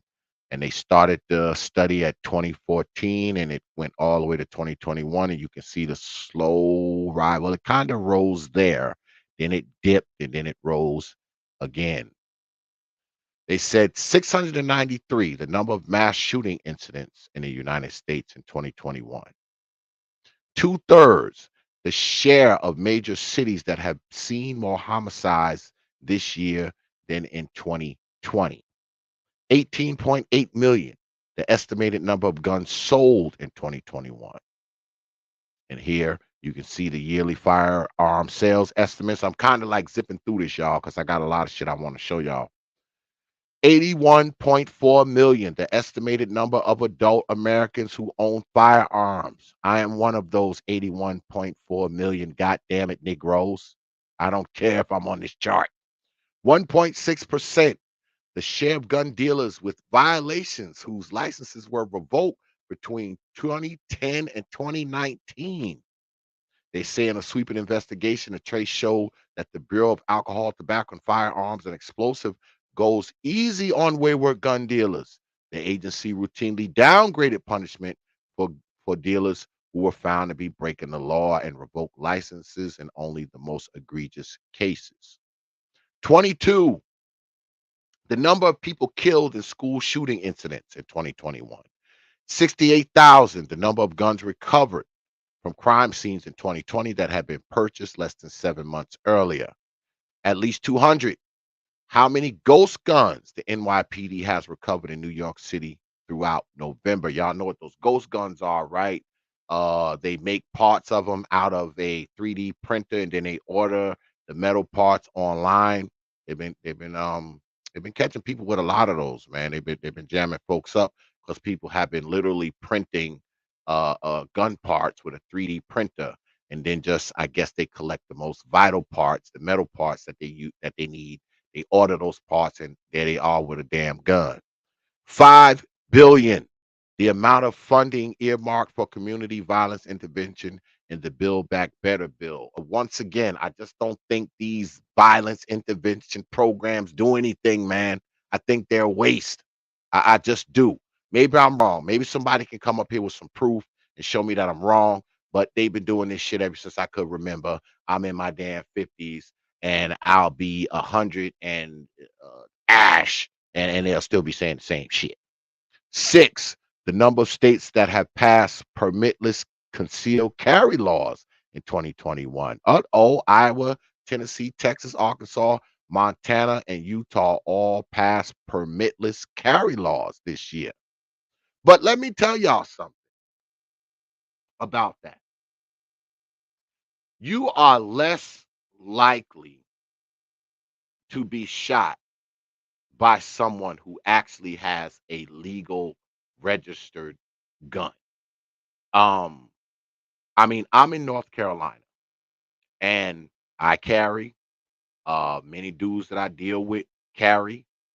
And those dudes don't have their guns and take them and rob liquor stores with them, or do carjackings with them, or stick up gas stations with them. A lot of those dudes carry guns for protection. A lot of those dudes, they carry a lot of cash. They deal with a lot of expensive equipment. They have a store, they have a business, they have whatever. So they walk around with their pistol on their hip like I do. you are probably less likely to get shot. You're probably more likely to be struck by lightning than get shot by one of those dudes. Because the only way one of those dudes is going to shoot you is if number one, you run up on them, or you run up into their house or their business. These are not the guys shooting in playgrounds and shooting in parks. These are not the guys having shootouts in the middle of the day in the middle of town. These are not the guys. The guys who actually walk around with legal guns. They say more states embrace permitless carry, 7.1 per 100,000, the rate of gun suicides in the United States. At least 51, the number of transgender and gender non-conforming people who have been killed in 2021. I guess they were killed by guns. I don't know. Guess they were killed by guns. But what I'm going to do, like always, I'm going to put this in the chat for you good folk to see for yourself. Don't just listen to me. Read it for yourself. I'm going to put it in here 3 times. Come to your own conclusions about this stuff. All right. All right. And I heard somebody pop in too. Oh, there he is. The Hood Conservative is here. What's good, brother Hood Conservative? Oh, nothing much, nothing much. I almost forgot that you were even running this. I'm sorry, I'm late. Had to pop in and make a quick appearance still for you. I was actually setting up a show later on tonight, so I'm not going to stick around for too long. But I did want to take a little bit of piece of this gun violence conversation. Absolutely. What you got, man? You got it. Well, I don't think, especially when it comes to like black politics, we never get to be honest about the nature of gun violence because it inevitably comes back to self accountability Mm-hmm. conversations, respectability politics, and whatnot. Mm-hmm. Gun violence, I think it may be one of the leading causes of death, especially if you're like 18 to 25. But yeah, gun Yeah. violence is a very high it's high on the list of causes of death for black people. And we only talk about gun violence in terms of gun control, like the guns are just running around shooting people. Like guns are Mm-hmm. racist if you think about it. If you go by the numbers, guns are more racist than cars. But that's how we all that's the only way we talk about gun violence. Like just take the guns away and that solves the problem. Like not exactly. No, they're just gonna like, I don't know, steal a gun from somewhere else and then come shoot you. But this is really the toughest nut to crack when it comes to black politics right now, in my opinion. Gun violence and then the welfare state, single moms. Those are the two sacred cows. Yeah, because I mean And the they're gun, connected. yeah, the gun violence is the end, right? That's the The end. result. The result. Yes. Yes. I mean, you know, A symptom those of a larger problem. yep, because those dudes that's out there killing folks and shooting folks in the head and shit. I mean, he was created like 15 years ago, man. 20 years ago. I watched I was watching earlier this evening, I was watching brother SKC, and he had a clip of this school where I guess it's for problem children. And I mean, these children, these children couldn't be any more than 12, 13, and they were motherfucking the teacher. They were like, fuck you, Mr. Robinson. Don't talk to me. I'm going to come over there, slap the shit out of you. Now, mind you, these are students saying this to teachers. You trying to tell me that these little motherfuckers ain't going to, 10 years from now, ain't going to be either killing someone, robbing someone, or shot by some fucking one If within they the hadn't next already. decades. Yes. If they haven't out here in Chicago, they got a school called Camelot where they send all of the problem kids. They send them Mhm. there. Yeah. So they basically just being a warehouse basically. But yeah, this nut is hard to crack because again, in order to honestly, really, really be honest with ourselves first and honestly attack it, it's going to start bleeding into other things that this society don't want to touch. In particular, Black America don't want to touch. Yeah. Yeah. Because now Well, now we got to deal with the single mommyism and all of that type of shit that's fucking up the culture. We got to start dealing with that. We got to start dealing with how we, and I say we in general, how we are raising these boys and how we are raising the homes and all that stuff. We have to begin to tackle that, and those are not things that we want to tackle. Hence the reason why the nut is so hard to crack. yeah, because at some point it has to come back to parenting, man. I mean, Exactly. you can't leave that part out of the equation. People always want to leave the parenting aspect out of it because people are always like, well, you got to think about the collective. Y'all thinking about the individual, et cetera, et cetera. But before this individual becomes part of the collective, this individual is an infant. This individual is a toddler. Yeah, but This this is individual, I mean, before he becomes part of this mhm, damn collective, he's part of a, if you can call it this, family. mhm. He's part of a household. He's part of a system, a structure, or the lack thereof. Can I Before can I he challenge becomes you on part of the, your language? I think we go have ahead. to start redefining the language because and it's something I've been learning from how politics has been operating over the years. But I don't like the idea of calling women who are in the matriarchal system, and I don't want to lambast every single individual single mom because, like, Lambast them, lambast them, no, if you lambast them. got married and your husband died in a tank attack in Iraq or something like that, like, no, you're legit. You're fine. I'm not even trying to talk bad about you. Even if you are crappy, you became a single mom the proper way. But there's a culture of that going on. And I think that's what needs to be discussed. So, like, when I was on the panel with you earlier on SKCs and we were talking about that whole those kids. The first comments I made were, basically putting it on the women because it's like the first thing I thought, you're not going to get behavior like that from a bunch of men. If men worked in the school system, it's not going to happen like that. So when it comes to this family thing, the women who really operate as if the father has no real primary role in the family, that's not a family. That's a clan. And I don't Oh want to. yeah. I don't want to keep calling it a family. You didn't grow up in a family. Kids who grow up in families don't act like those kids acted. Kids who have proper fathers, which is what a family really consists of, they don't act like those kids. So that's not family behavior. That's clan behavior.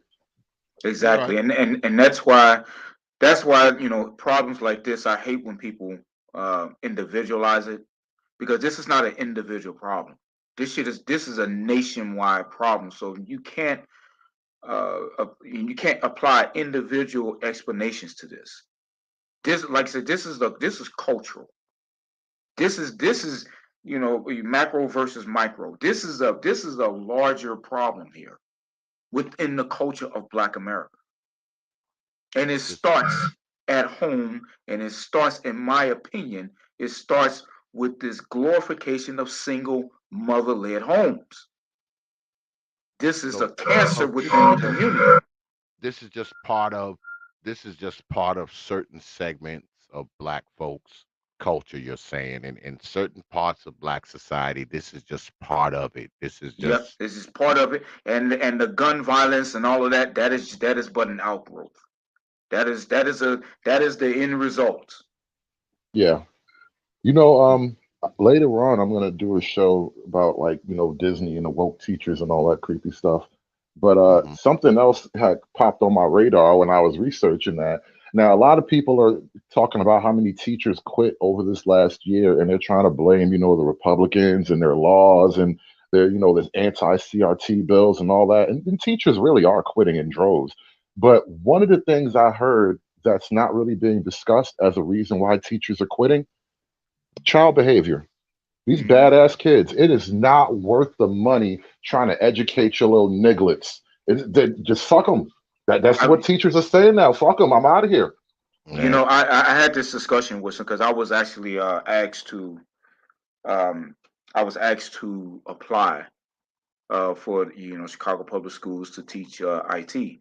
I told him there's no way, there isn't no amount of money that I would go into the public school system. And they asked me why, and I said because number one, you guys will never take any of the ideas that I would have anyway to apply to these boys. You would never want to do it. It'd be nowhere in the world that I would go into that system.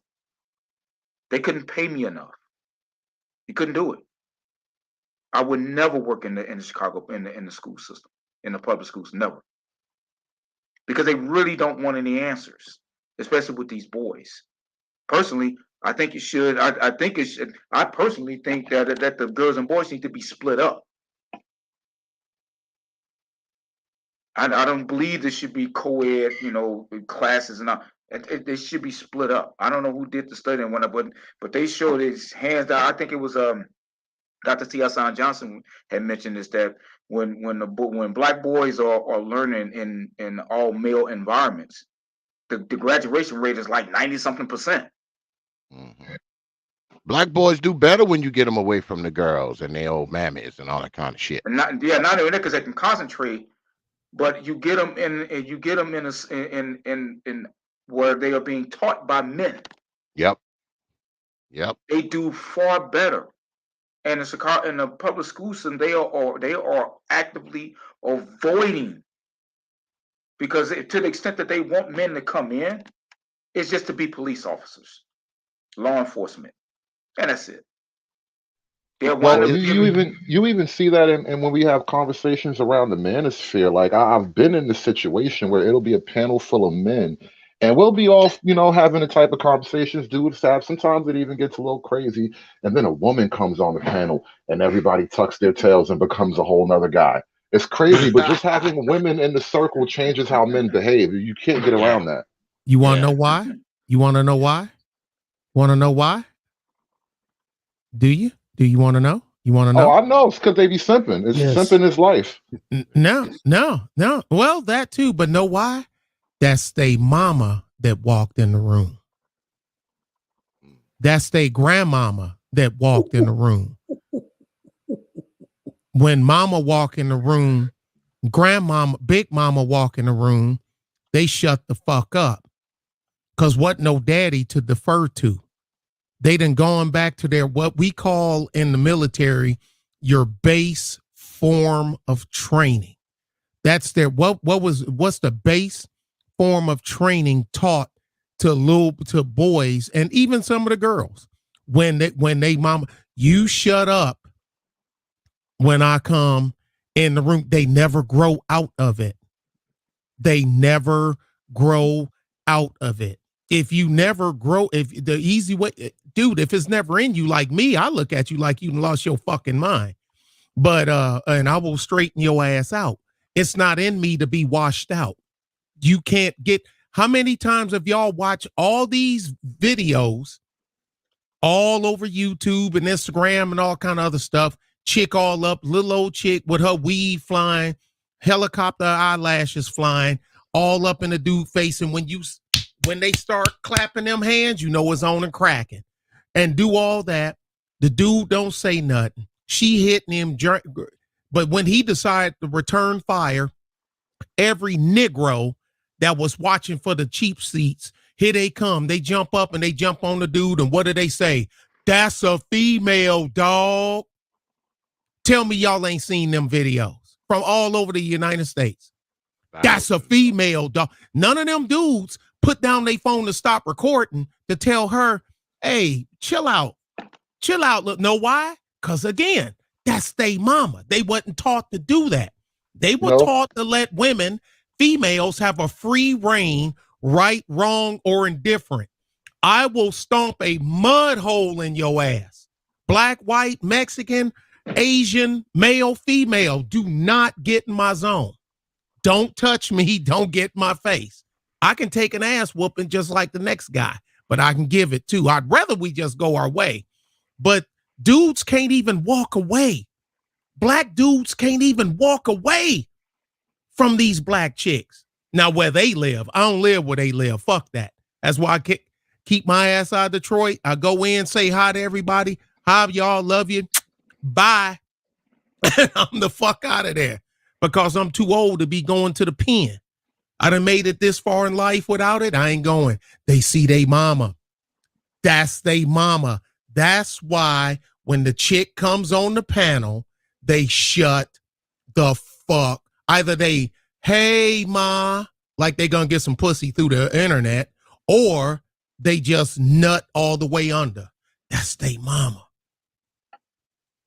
Yeah, man. And I think that it perpetuates this cycle, right? Because you hear a lot of stories where, and I did the whole thing, man. I did the gun memorial. I did the scroll, the long scroll with the gun memorial. And a lot of people on there, man, they've been killed over someone stepping on their shoe. They've been killed over a pair of sneakers. They've been killed because somebody bumped into them. They've been killed because they looked at somebody the wrong way. A bunch of bullshit that people should not be dying over. But a lot of people have died over these things. And these responses, man, are emotional responses. Because men, we're not going to shoot you because you stepped on our Brook Brothers shoes.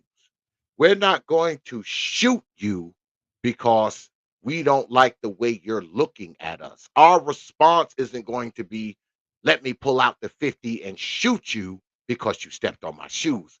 So, I mean, these are emotional responses. And what happens is you got these people who are emotionally charged. They don't know how to deal with their anger. They don't know how to deal with discomfort. They don't know how to deal with people, period, because these dudes aren't social. These dudes aren't civil. I think they're lacking social skills and civility skills. I think they're lacking it. And their first response is pull out a gun and shoot somebody over the stupidest of shit. All right. I'm not talking about the shootouts where it's a bunch of them shooting at each other. That's different. Where a person literally pulls the guns out and shoots somebody over something so stupid, so infinitesimal, so little. I mean, and where are they learning this shit from? They are not learning this from men because this shit don't even sound like something a man would do. It just doesn't. It's so funny. For a while, black people were kind of throwing around this idea that only white folks do the mass shootings. But one day, I'd be looking into numbers and digging into the, deeper in the story. And yeah, it's, white folk, they do their numbers of mass shootings. They do spike the charts every now and then. But in general, by definition, a mass shooting consists of one shooting incident when sometimes it says three, but generally 3 to 4 or more people get shot and injured. So when it's involving 3 or 4 or more casualties, it's considered a mass shooting.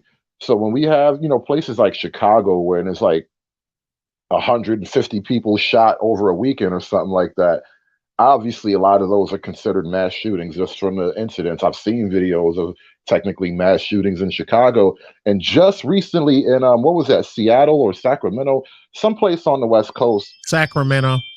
Yeah.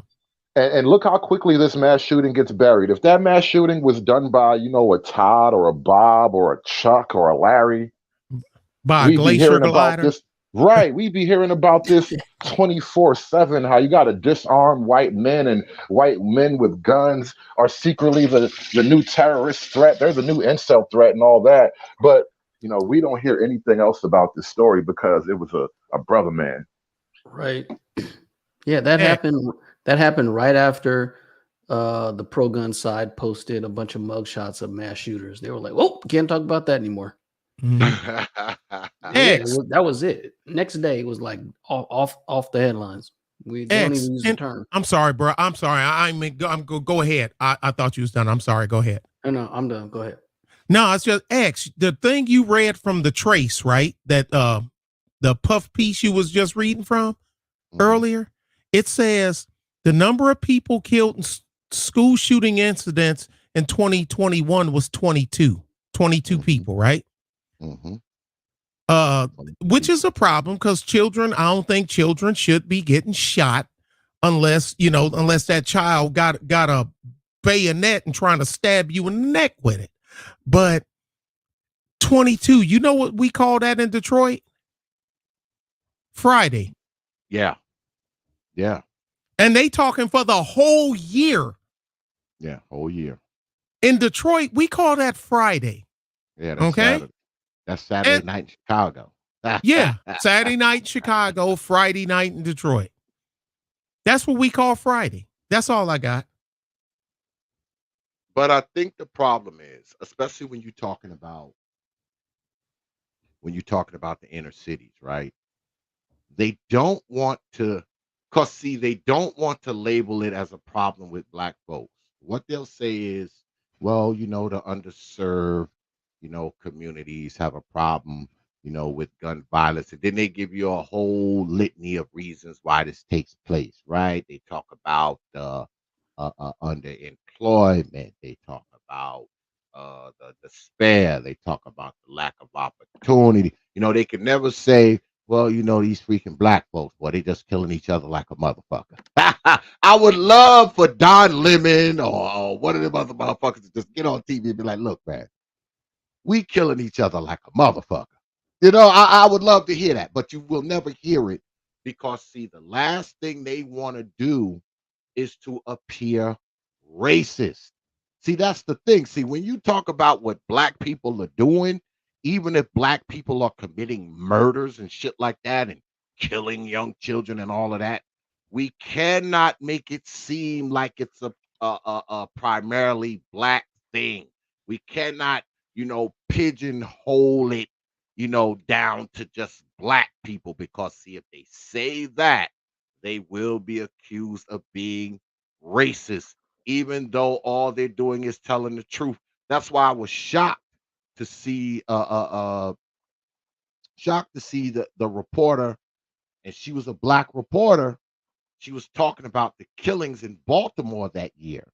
And she was talking about how 83% of the people who had been murdered by guns were black. 83% were black. And, you just don't get that kind of statistical reporting on mainstream television, Well, mainstream news. Baltimore is like 85% black, though. Yes, yes, yes. And the only reason why she was able to do it is because she was talking about Baltimore. If she was talking about anywhere else, she would not. She wouldn't have done it, man. That's internet stuff, right? That's article stuff, right? That's stuff that you see, these articles that we put on display when we do our live streams. That's where we get all this information from. We never see a lot of this shit on TV where they make the comparisons and they make the contrast between how many black people are killed percentage wise versus the percentage wise of whites, Latinos, Asians, the amount of black people who are victims of gun violence compared to other groups. You won't see that kind of shit on television. You're only going to see it on like the internet, right? Because if they put it on TV and talk about it on TV, they know they'll be accused of being racist by some freaking SJ fucking W. Um, but I want to show y'all one more thing because tonight is show and tell. So I want to show y'all this here. I want to show y'all one more goddamn thing. What the hell is it? Oh, shit.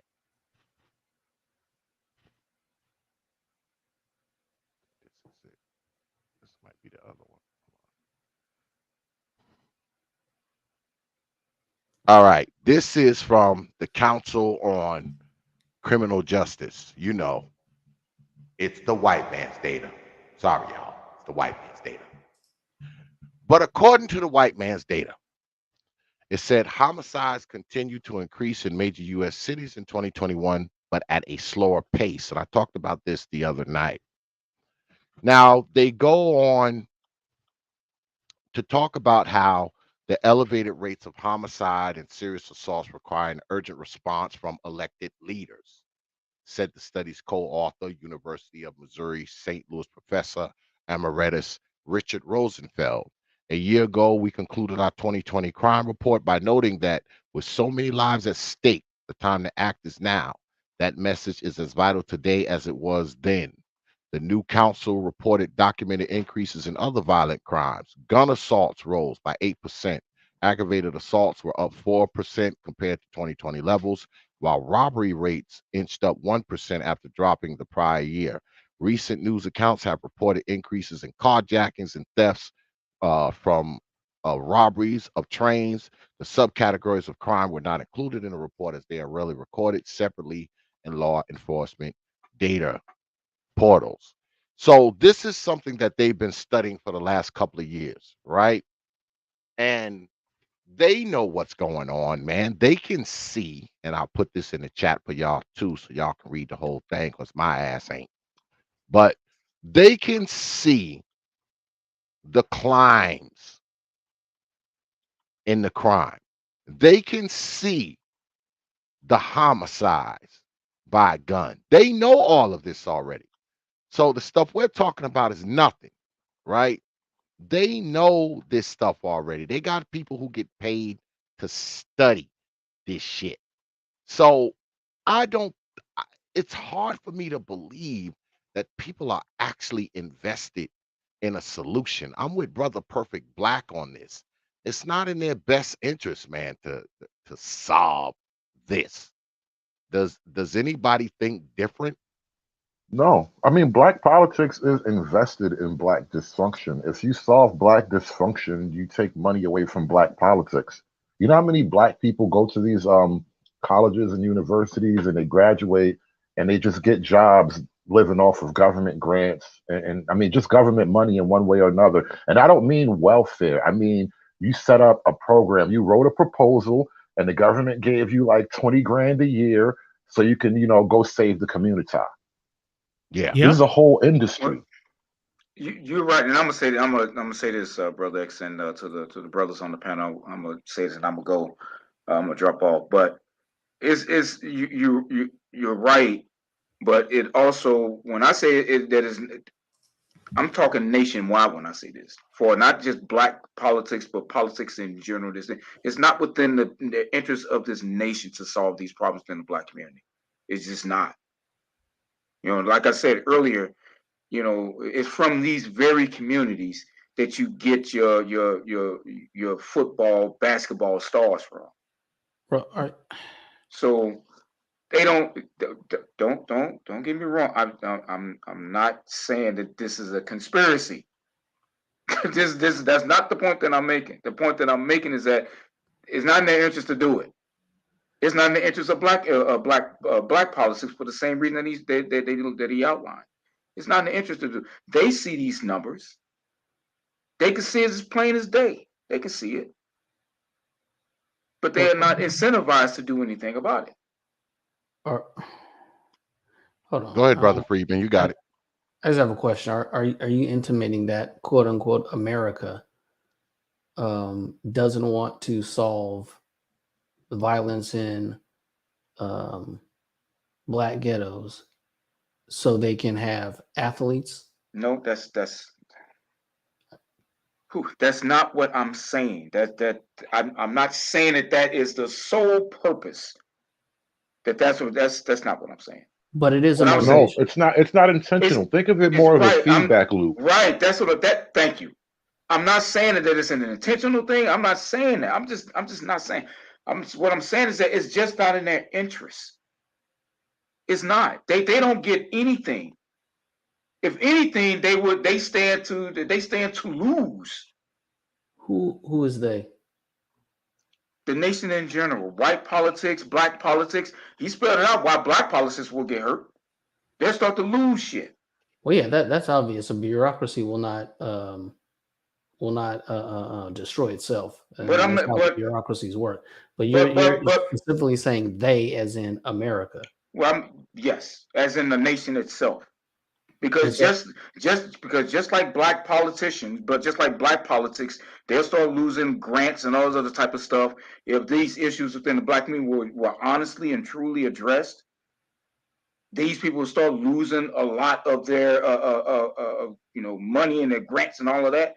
so too, I believe, so too will the other parts of society that depend upon benefiting from having black athletes and entertainers come from these very communities. Okay, Let me Now, I'm give not you saying, now I'm a not perfect saying, example. Something that recently just happened, and it kind of crosses the line of black politics and politics broadly and issues that are broader than the black community. Maxine Waters got yelled at the other day. You know what she told all those homeless people? oh Everybody yeah, go home. Remember Go that, right? home. Go yeah, home. Now, Homeless people homelessness, go home. homelessness in California is a $1 billion industry. How is that? Hmm. see, and just by us saying that doesn't mean we're saying there's some grand conspiracy or some grand white conspiracy. No, I'm not saying that. But just like it will hurt black politics, so too it will have a negative or adverse effect upon those who frankly depend upon the very athletes and entertainers that come from these depressed communities. Because so it'd be less athletes and more professionals. okay, so so Don't am think of I it as athletes. Athletes kind of makes it a am canard. Think of it as a surf class. Every surf class is going to create a few heroes, but generally, this is how you keep a surf class indefinitely. well, does the nation need a mud seal? I mean, I A think that's who? kind of a mud seal. A mud seal, the mud seal theory. Yeah, the mud seal theory. I I don't know know that.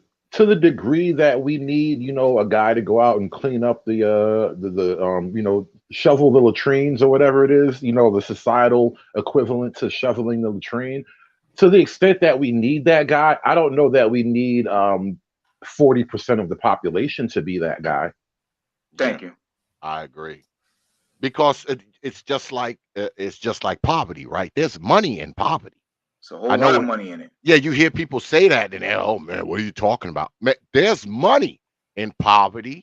There's money in dysfunction. There's There's money in money. sickness. There's money Yeah, in sickness. there's money in despair. There's money in crime. There's money in it. I mean, because trust and believe, someone gets rich off of poverty, despair, prisons, crime. There's money being made off of this crap. So Prisons is a good example of that right there, because if rehabilitation was true rehabilitation, it would send shockwaves throughout the prison industrial complex. It would send shock. It is financial suicide to actually rehabilitate inmates. Guess what, y'all? Why is Texas doing it? They may not be. They must not be doing a good job. Well, here's the thing. Hey, I'm an old guy here. I think X got me by a couple of years, I think. Yep. But I'm catching up to you. You need to slow down, damn it. Don't y'all, I mean, I'm old enough to remember state hospitals and state mental institutions. Yep. Psych ward. I'm old enough to remember that. It's one called Eloise State Hospital. It's right outside of Detroit. It was one at the time when it was built. It was like the second largest in the nation, and it was the first one of its type to try the frontal lobotomy, which we all know what that means, what that is, and it failed miserably. But once state hospitals were everywhere, every state had one because it was profitable. And once state hospitals were deemed unprofitable by the powers that be, they went away. Now, does that mean mentally inept people went away? No, just the place that houses them went away. Now, imagine if they applied the same thing to prison. I don't know if all y'all, boy, I know you from Chicago. I know where X from. Y'all know I'm from Detroit. Okay. I bet you every last one of us here know somebody that's been to the pen multiple times. My brother. my one of my brothers who's no longer with us. He's in now. He calls me at least about once a week, but he's in right now. Yeah, well, mine cancer Cancer took my brother out. He's the only one in our family that's ever been incarcerated. And he went, and I know of people that have done petty stuff to get locked back up. I need some dental surgery. I need to get this done. I need to get that done. It's like the prison has almost become the state mental institutions. The state of Pennsylvania, X ought to know this. They sue, the private prison in Pennsylvania tried to sue the state of Pennsylvania because they weren't providing them with enough sustenance. Yeah, they weren't giving them enough inmates because they had them under contract where they have to have 95% capacity, and the state was under that, so they sued. Yeah, I'm familiar with the case. Yes, so but much for everybody's rehabilitation, huh? So yeah, well, they skip over that rehabilitate. And see, here the thing, know how it's a trial by fire kind of thing. You know what? As a child, I only burnt. You got a bot in there. I got my hand burned as a child. Okay, guess they didn't have to send me nowhere. Dad, he laughed. Know what my daddy did? He laughed. Bet you don't do that shit no more. Guess how many more times I put my hand on that fire as an 8-year-old boy? None. But so why do somebody have to keep coming chasing you down, beating you, fighting with you? Yeah, because of course the only people that resist arrest is white people. We know that. Fighting with you to drag you off somewhere. Did you really think that you were gonna beat all these cops and beat this system? But anyway, but forget all that. The state hospital has been replaced by the prison system. Is it that I don't know how else? I mean, they provide the same thing: room and board, 3 hot in a cot. We lock you up at night when the lights go out. We tell you when to eat. You don't get to pick what's on the menu. You don't get to pick the schedule. We tell you when you can go out into the yard. We tell you when people can come and visit you. We tell you when you can use the phone. Tell me, and the violent criminals, they 4-point handcuff them, hands and feet, just like a mass murderer. What's the difference? Yeah, man. It's crazy, man. And it. All right, brothers, I'm gonna drop off, man. I'm gonna drop off. All right, peace, brother. Thanks for having me Black. up, man. Thanks to the panel. Peace. Absolutely, be careful. my brother. Be careful out there. Careful. No doubt, man. Over the last couple of years, which we've been talking about all night, gun violence has spiked quite a bit. Now, people attribute it to the pandemic.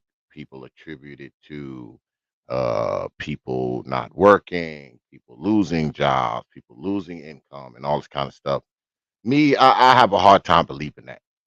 I'm a person that believes that a lot of these people had this shit on their mind anyway. It's not hard to make somebody jump off of a ledge if they already standing on the edge of that motherfucker with 1 foot off already. It's not hard for them to go over that ledge. And what I think has happened, especially when you're talking about some of the cities and some of the states where they've laxed some of the laws, right?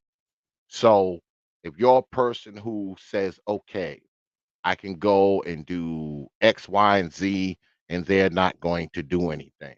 Because I'm a true believer that many times they say that certain drugs like weed and shit like that is gateways to different kind of drugs. I think crime is like that too.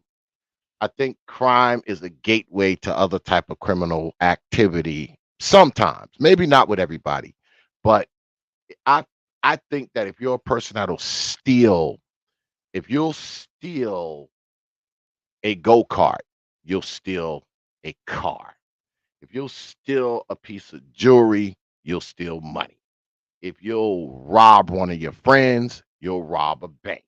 And so on and so forth. So I think a lot of this shit is just gateways. People have went through gateways and started committing more crimes. Or or you got people who have become more brazen. People who like to shoot folks and shoot at folks anyway are now more brazen than they were before. You're Ergo, kind the of a rise in shootings. you're kind of explaining the logic of the broken windows theory.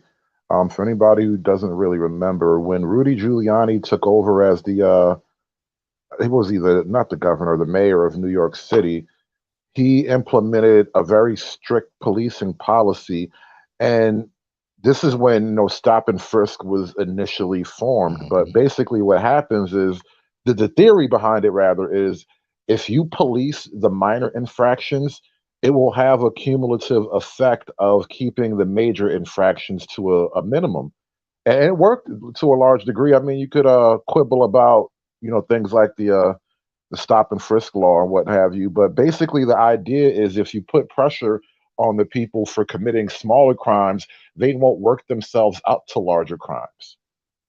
Yeah, I mean, say what you want, because I'm not that much of a fan of Giuliani, but Giuliani cleaned New York the fuck up. He sure did. There's no denying that. He cleaned that motherfucker up. Trust me.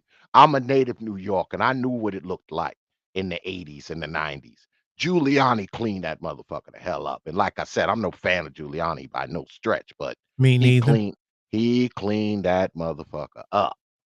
And guess what? They're gonna let that motherfucker degrade right on back to whatever, depending on what brother Adams does in his tenure, because De Blasio was definitely working on it, and I think I'm hoping that Eric Adams does does something different. I just hope he does. Hey, Yo, did you see ideology what Eric trumps. Adams just did yesterday? He's a Well, yeah, Democrat yesterday. first. He's a Yo, Democrat listen, first. listen, listen. Democrat I don't first. know if you heard, but Mayor Eric Adams just invited all the Florida gays to come to New York. Oh Yep. So yeah, I'm I over saw Adams, that. man. I'm I done. Like saw He's a that. Democrat first. What Brooklyn people don't gays. I mean, understand, they're yeah. Democrats first. I don't even want to see what happens when the Brooklyn gays and the Florida gays get together. Like, city's bad enough. There's enough drama. There's enough, there's enough bad things happening. Is all I'm saying. X, being you from New York State, you ought to know one of the big hitters up there was a Middleton State Hospital in Middleton, New York. Mm-hmm. In Orange County. Area. Yeah. Area. Yeah. 200-acre campus. They got in trouble at the time because they didn't have any paperwork to show where they displaced all those people. So basically what it came down to is they just pretty much had to admit that the last 1,152 people, they just turned them loose on the street. Yeah. Yeah. I remember that. Ain't that something? And I ain't even from New York, but I remember that Middleton State Middle State Hospital. I remember that. Well, isn't this the thing though, right? Because we always talk about, you hear about mass incarceration, right? And I always thought, it was always my thought about the mass incarceration thing, that it was about drugs. These people, they got caught with drugs and they got way too much time. And I actually agreed with that to a certain degree. To a certain degree, yes. Yeah, to a certain degree. Now, I don't think it's wise to treat people who have shot folks, murdered folks, robbed folks at gunpoint, shot old ladies, and did all this kind of bullshit. I don't think they are the same thing. I just don't.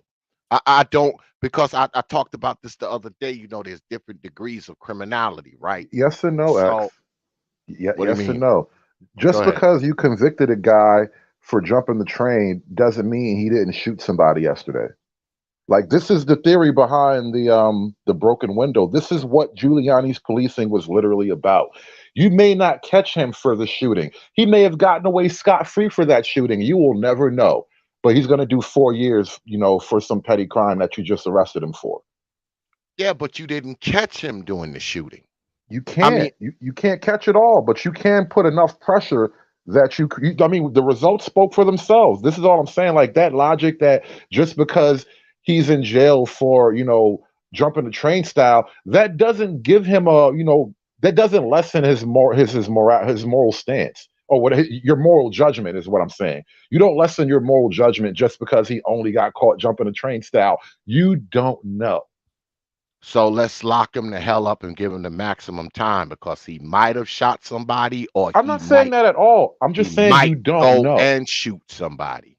You just don't know that he's, not the worst because he only got caught jumping a turnstile. You don't know that he's not he hasn't robbed and stole and killed. All you know is that he got caught jumping a turnstile. We really can't tell that kind of stuff from looking at the arrest reports. You have no idea to really, make these kind of judgments. But if you just catch them and punish them as much as you can whenever you catch them, you will have the cumulative effect of stopping the murders and the killings.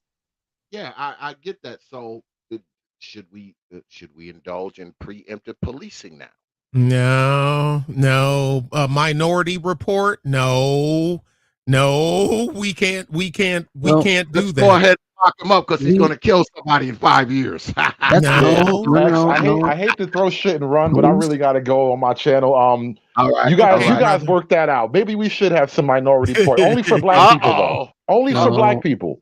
Oh shit. Oh that man. But that is what the I gotta You police get gonna are out of get here, doing. my man. You guys gonna take get care. my shit flagged. God Be damn it. good, Peace. brother. Be good. All Peace, right. conservative. They weren't doing Minority Report, but they were doing proactive policing and proactive stopping because Yeah. they know. I mean, the cops who they know how to police. They're in the streets. Why you are having all this violence? Cops are not involved in proactive policing because they know who's committing the crimes. They know Mm, who is. They know. You know. Pookie is in the car with his cousin, and they're both felons on parole. Well, we could pull them over, or we could not. Right? High likelihood they're carrying something or about to do something else. Right? Even if they're not carrying anything, that keeps up the idea that they could get caught. Now, none of that is happening. Like none. Philly, you can't even pull them over, and cops are like, okay, you yeah. just call us when the bodies show up, and that's really all that they're doing. So that proactive policing has stopped. Wow. But I Yeah. mean, the see, there's no real answers to this stuff, right? There's no real answers. There's no real solutions. I mean, I don't think government can fix this, or is government willing to fix this? I just don't think they're willing to fix it. I don't think they're in a position to fix it. I think that if they tried to fix it, like we spoke about earlier, it would hurt a lot of people financially, and they don't want to do that. So I have to bring it back to home again. We go home, and you can't fix a 17, 18-year-old kid, man, who's freaking shot somebody or killed somebody. I don't see where you put the fix in there. The only thing you can do is cross your fingers and hope when he get out of jail, he don't kill somebody else. I think this has to start when you're 3, 4, and 5, man. Well, Not yeah, when you're 23, 24, and 25. I think this is stuff that's baked into the cake when you're 3, 4, and 5 years old. That is the crime prevention. That's the crime prevention. Not all these BS programs that they claim they got. All these freaking people who get all these You grants mean from the midnight government. basketball doesn't work? Absolutely No. not. Absolutely not. All they'll At do, they'll midnight, they'll you shoot should be at home. they'll shoot up the basketball court. I mean, Yes, I, they'll destroy it. Either I that just or they'll destroy it. yeah, I just don't think these so-called programs work, man. They've been applying them for years, ever since I could remember. I remember Stop the Violence. I remember Black Folks Against Violence. I remember they had a thing down here about 7, 8 years ago. mothers against violence and all this kind of shit. Man, None of it look here. works. It don't work. Know what worked for me? Growing up, that if I done something crazy, that I would embarrass my father. Yep. I wasn't afraid of my father, like, oh man, he gonna beat the snot out of me. Or, oh man, he's gonna punch me in the face. My dad ain't never punched me in the face. You know what I mean? But I never even came close to get. The only time I would take that back, me and him was play boxing in the basement, and I ducked the same way he punched. The next thing I know, I was the cartoon character. I had the cartoon birds flying around my head like you be seeing on the Flintstones. He laughing. It's funny to him. He picked me up. His favorite phrase, bet you won't do that again. But bruh, I was more worried about embarrassing my father and embarrassing my family. Yeah. I'm the baby boy. I got four bigger brothers. Now I got to feel the wrath of the home family. Nice going, sporto. You know what I mean? I don't want to embarrass my family. I don't want to embarrass my grandfather, that put all this time and energy into me. So, I mean, that to say, look, what would your daddy say if he was here right now? What would your grandfather do? What would your big brother do right now? Would he do what you about ready to do? If the answer is no, then don't do it. I had leaders to follow. I wasn't led by wayward parents. Yeah. And kids like that have what? They have standards to live up to because, certain things are expected of these kids. So, you live under a structure where you're expected to do this, you're not expected to do that. You're expected to do this, you're not expected to do that. I mean, I think that is what guides people. All right. That's what kind of puts your social compass, your moral compass in place, right? The people Mm-hmm. who raise you and instill this stuff in you to let you know right from wrong, make you understand the consequences, make you not want to endure said consequences. I mean, that's what kind of sets you on your way.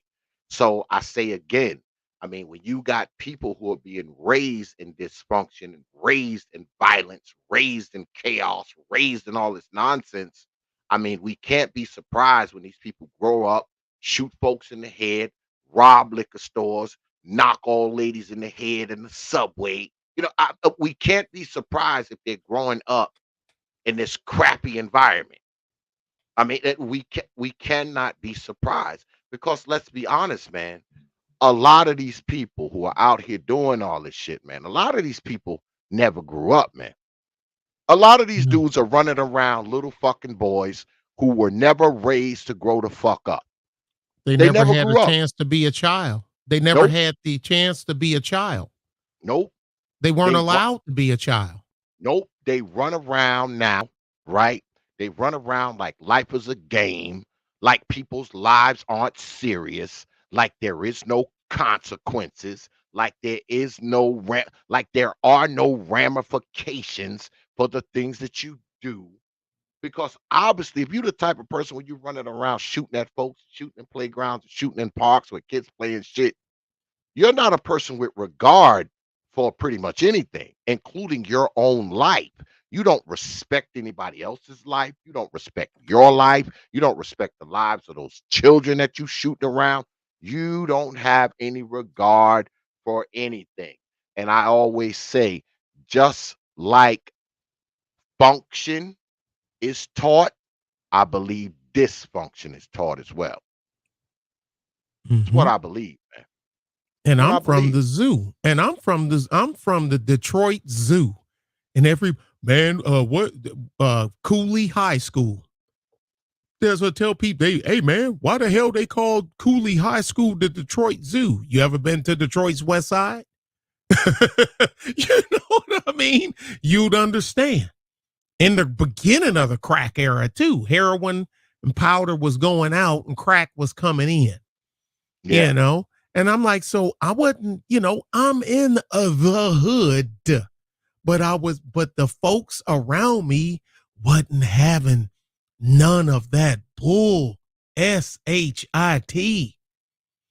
Yeah, man. X, some of the, now I'm not saying because I was a teenager, so of course I wouldn't be involved in such, but there was 2 drug houses. One was on our street, one was 2 blocks over. And the men, yeah, I still remember Mr. Harvey, Mr. Taylor, my dad, Mr. Perkins, Mr. Andrews. I still remember all these men. Mr. Evans that owned Evans Plumbing, black man owned the largest black owned plumbing company in the city of Detroit. Clyde Evans Plumbing, lived 4 houses down from me in Detroit. The police wouldn't, they like, well, we can't do nothing until they do something. You know what I mean? We can't arrest them for doing nothing, which makes sense. You know what I mean? But anyway, bruh, somehow one of the houses caught on fire. And, you just said, wow, maybe they were doing something in there. That's what you're thinking. Guess what happened to the other dope house like 3 days later, X? It caught on fire. Now, I can't prove that. I wouldn't even try to prove that the men had anything to do with it. But at the end of the day, now that we grow, what would you do to protect your, I mean, I know they say, okay, you don't stop crime by doing something criminal.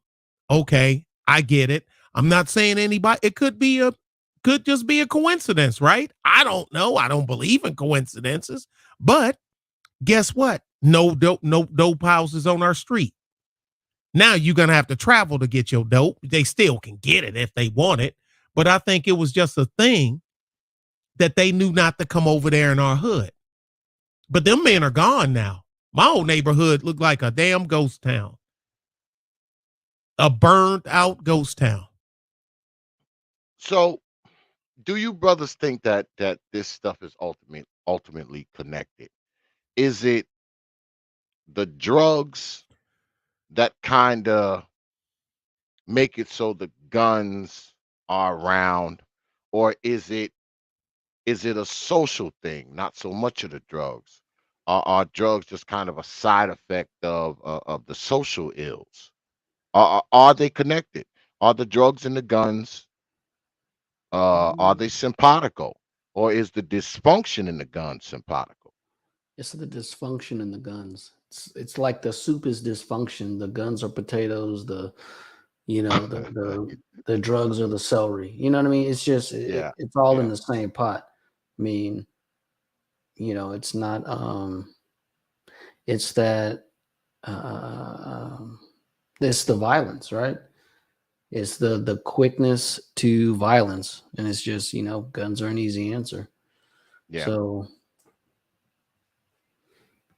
Yep. I just look, man, look, from what I don't know a whole, I just know the little bit I know, but guns and drugs go hand in hand, because the guy with the drugs know that there's more than likely they're going to be somebody with a gun trying to come and separate him from his dope and his money.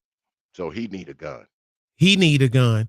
Cause hey, dope dealers used to get robbed all the time. But I say all the time, then they start getting smart and paying the thugs, because a lot of the drug dealers in Detroit, the early ones from the YBI, the Pony Down, the Sconies Only days, the After Five Best Friends, they hired thugs to protect them and they money and they dope. And then the bad guys actually wound up turning on them and became the drug dealers themselves. They called themselves best friends. But anyway, if you don't have a gun, if you in the dope game, you better have some guns, because somebody gonna separate you from your stuff. Oh yeah. The gun wins every time. The gun wins. The gun wins every time. Somebody tell me you can't do that. Click, clack. Yes, I can. You can't go over there. Click, clack. If you don't have a click, clack, the click, clack back. Yes, I can. You can't take that. Click, clack. Yes, I can. That's until somebody else go click clack, or you get a multiple click clacks on the other side. That's what make you stop. Yeah. Well, is that part of it? I'm Does about the to drop gun? off. All right, Respect I to you, appreciate respect you, Taylor. Brother Freeman. Oh, good look on the Cash App too, man. Oh, no Appreciate that, problem. brother. All All right, talk good. to you So, later. All right, brother, be safe.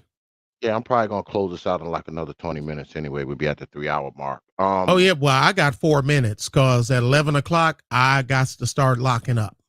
It's Yeah. my house, but I gotta lock it up anyway. Do we believe that the guns are the power? Do guns make people think they're more powerful because they have Yes. a gun? Yes. Do you think you're more powerful now? Yes. Mm-hmm.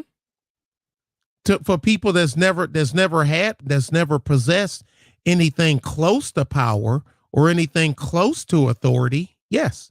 That's their first, some of them, that's their first smell, their first taste of the closest thing that they can put the label of authority on. And then you tell them, well, here's the thing. If they don't respect you without the gun, you're just a person I don't respect with a gun.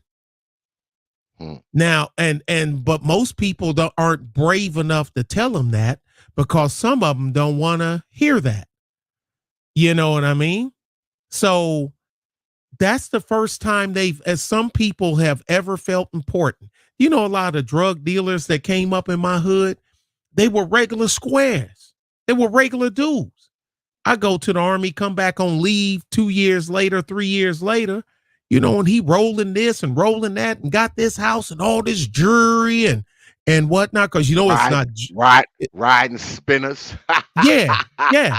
Cause you know, this the mid 80s, you know, this 80, I come back home on leave 85, 86, you know, and they, you know, T-Top, Z28, Mercedes Benz, and they got this with the chrome hammers on them and shit. Yeah, got them. Yeah, them AMG hammers. Yeah, man. AMG, and they got this chick. That's the chick that everybody was after in high school, and she was too highfalutin and too sedity for us because she was too purty. But now you over here with Philip Granger. Motherfucker look like a gorilla with a perm, but he the damn dope dealer. He got all that money. So that was the first. A lot of them, that was the first power that they have, because money and power go hand in hand. Money is the power, but the firearms is the enforcer, is the muscle. That's all it is. So somebody always gonna try to out muscle you.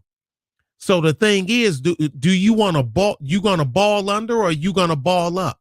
Which one you gonna do? If you ain't been taught nothing else. You know what I'm saying? If you ain't been taught nothing else, that's all they gonna do. Me, I watch your shit on the news because I ain't gonna be nowhere near here. I gots to go. Yeah. And that's how I made it through the Detroit Zoo, through the Brewster Douglass projects as a kid till daddy came back from Vietnam, and out of that motherfucker without a scratch, you know, graduated school. Ain't never been to jail. I don't drink. I don't smoke. I don't do drugs. Family man, married with kids and grown kids, and kids is just between me and the woman that I'm married to.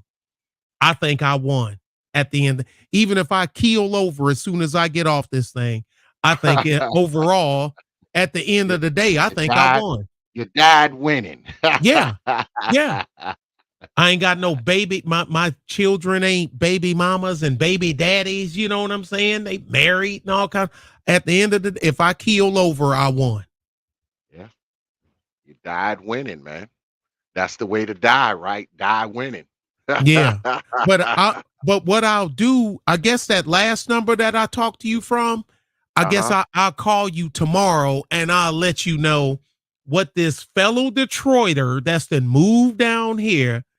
And I already had to give him the talk, and he ain't even been here a month. Damn. Yeah, hit me up tomorrow, man. Let me know what's going on, brother. Leave that shit in Detroit. Don't bring Detroit with you. Yeah. You know what I Yeah. mean? Leave the if you miss it that much, go back. Well, But you can take people out the hood, but it's hard to take the hood out of people, man. I ain't got no hood in me. Hard to I take. left all It's that hard to shit. take it out of them, brother. It's hard, man. It's hard. They can't leave that shit, man. Yeah, I'll call you tomorrow. I got a meeting at 1:00. We're at the county clerk's office. I hate going down there. Damn. Yeah. But once I leave out of there, I'll give you a holler. All right, hit me up, man. I'll be waiting All on right, your brother. call, brother. Okay. Appreciate you, brother. Peace. Yes, sir. Bye. Yeah, y'all. We're gonna go ahead and wrap up. Good talk tonight, man. You know, we've been doing some serious talks up here on the old T.P.O.T YouTube page lately. And you know, we talk about this violent stuff, man, and these criminals and all these babies getting shot and all some kind of bullshit. It's just stupid, man. It's just stupid. I just watched the story, man, earlier, man. Me and my wife was looking at it where this senior citizen was killed, along with a 12-year-old boy was killed, man, out there in New York, man. It's like, what the hell is wrong with these people, man? We cannot say that this shit is normal. Peace, brother Ralph.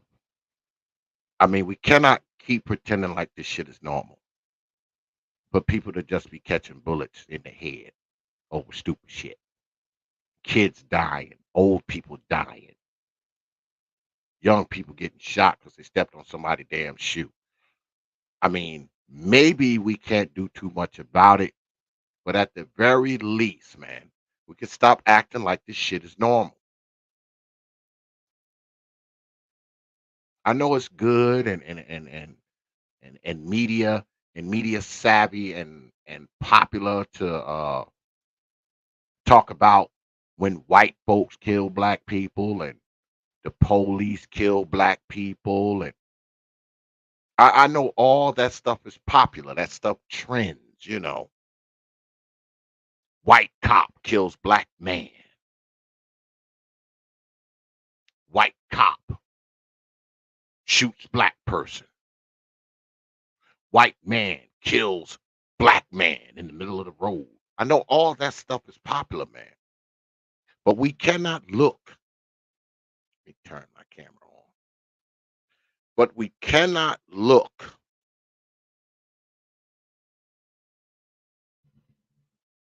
at this mural here and act like this shit is normal. We can't see images of this, man, year after year after year and act like it's normal for so many brothers to end up dead. And yeah, by the way, a lot of those brothers that's on this mural here, a lot of those brothers are children. They're 15, they're 14, they're 12, they're 10, they're 2, they're 4, they're 5. So it's not like this is just some adult thing where only adults are victims of gun violence constantly. It's the little tykes too.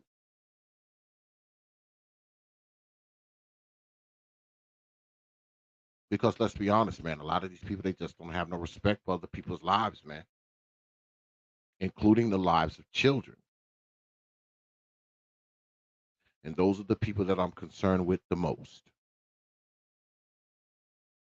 I mean, I get it, man. I mean, some dudes, man, they about that life. They pull that heat out and clap your ass. You get their time wrong. I get it. I understand it. Because guess what? I'm an older fella and I'm like that. Depending on what you do, you will get clapped. Only difference is with me, you know, you gotta like break into my house or break into my business or, you know, threaten one of my grandbabies or my wife or my, you know, you have to do some extreme shit, but you know, you kick my door in, you're definitely getting clapped. I'm not I'm not gonna waste any time to find out how serious you are. No. So I get it. There's brothers out there who will clap your ass. You get the time wrong. But I think we need to kind of govern how we operate. I would never pull my gun out in front of children. Never.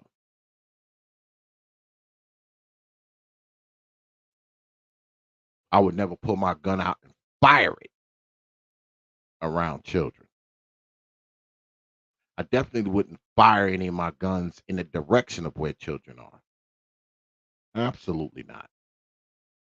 I grew up in a time that if a dude wanted to pull out a gun and try to shoot somebody, if he saw children or old folks around, he'd put that gun back in his waist, man, and wait for another day. He would give whoever he got a problem with, whoever he want to shoot, he would give them grace because children were around, elderly people were around. I kind of grew up in that time, man. I grew up around those kind of people. But nowadays, Negroes don't care. They'll shoot your grandmama dead. They'll shoot your wife dead. They'll shoot your 2-year-old baby dead. They won't even give a shit. Jump right in their car and murk right on out. Like nothing happened.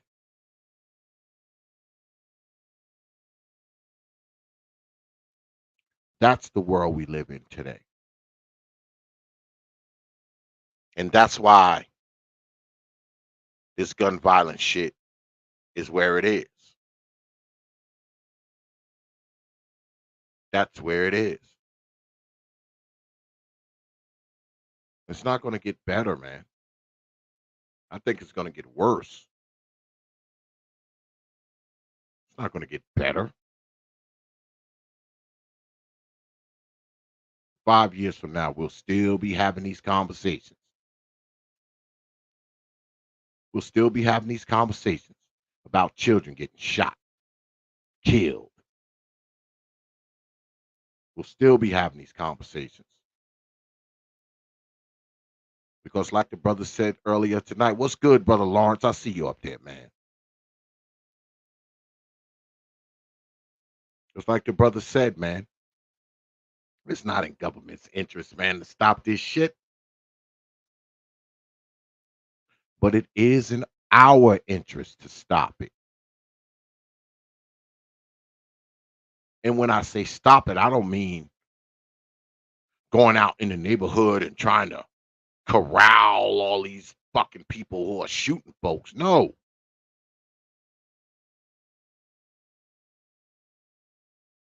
I believe it's stopped when you're young. That is the prevention. And I think education has a lot to do with it too. Now, even though you done live with your jackass mama for like 4 or 5 years before you ever go into a schoolhouse. But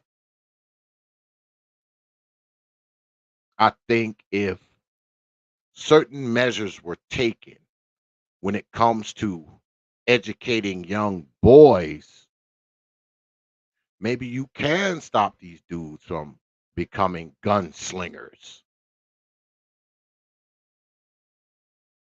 Maybe you can prevent some of these murders.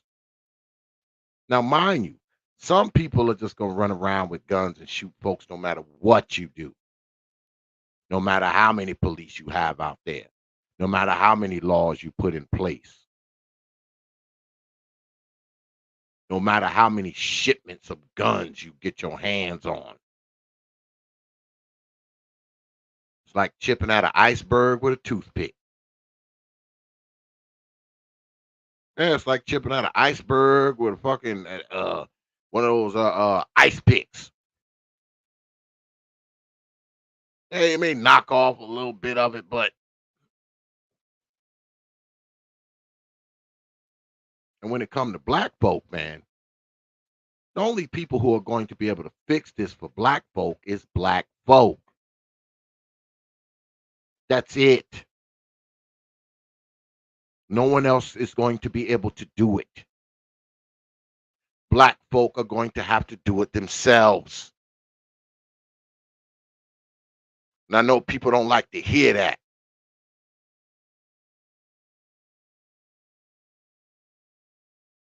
People don't like to hear that because, see, they think most of it is someone else's fault. So, of course, someone else needs to fix it. But a lot of this shit ain't someone else's fault, man. A lot of this shit is our fault. A lot of this shit comes down to people being half-raised motherfuckers and not have any respect or civility. That's what a lot of this shit comes down to. No respect for people's lives. No respect for yourself. And a lot of motherfuckers are just straight cowards. Because only a fucking coward to shoot a man over stepping on his shoe. Only a fucking coward will shoot a man because he bumped into you on the fucking street. Only a fucking coward would kill a man because a man looked at you wrong.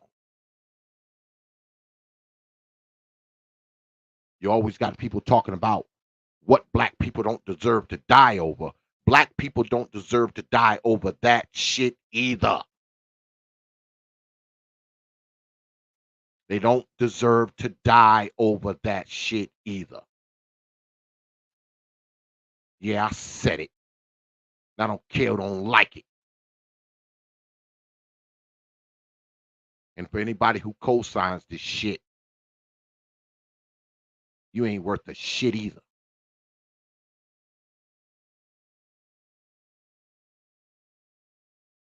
People claim to care about black folks, but they don't give a shit about the black folks who getting killed every fucking day by other black folks. And none of that matters. And people, they got this problem with people like me on YouTube. We the coons, we the sellouts, we the this, we the that. What about the motherfuckers who out there shooting people, killing people?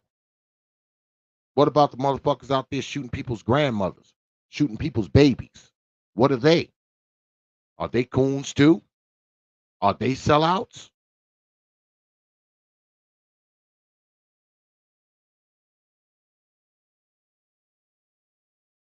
Are they the Sambos that y'all speak of? But see, y'all don't like to think about that, right? Y'all too busy thinking about what a motherfucker say up here as opposed to what motherfuckers are doing out there.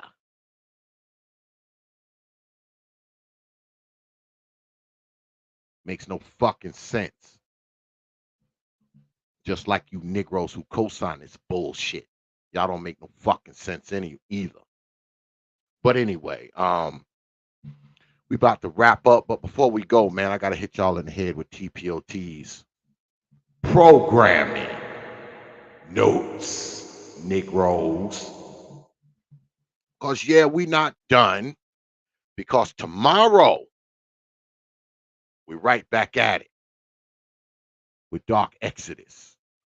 And we ask the question tomorrow, what is our inheritance? Yeah, what is our inheritance? And the show is probably not about what you think it is. Probably not. So you're gonna have to tune in tomorrow, man, to catch it and check it out, man. I think we starting at 9:30 tomorrow. So make sure you have your black asses here because we're gonna answer the question, what is our inheritance? But yeah, and yeah, the ridiculous race game is going on Saturday. I'm gathering my contestants. So if you want to be a contestant on the ridiculous race game this week, hit me up. You know the email. It's properthought@yahoo.com. It's properthought, one word, no caps, at yahoo.com. And next week, I actually have an interview coming up because, believe it or not, someone actually wants to interview me, of all people. So you'll be able to catch me down on Lady Sunkissed podcast next Friday. I believe it's 8. Yeah, she'll be interviewing OX. You know, I'm gonna be down there talking shit. She knows that, but she wants me to come anyway. So make sure you put that on the calendar. 8 o'clock. I'll be down there, Lady Sunkiss, man. And I guess she'll be peppering me with questions, and I'm gonna answer every motherfucking one of them too. All right. So yeah, man. I appreciate everybody coming out tonight, man. I appreciate the super chats and the cash apps. But most importantly, man, I appreciate your participation, man, more than anything else. That means more to me than all that other shit. Because I don't really need your money, man. I make my own. I make enough of my own. I don't really need y'all money like that. But I appreciate y'all coming through, man. I appreciate the good folks out there, man, and the good folks up in here as well, man. Because this gun shit is serious, man. And it seems like overwhelmingly we are affected by it. And I don't mean just black people. I'm talking about black men. 52% of the homicides we are. 52%.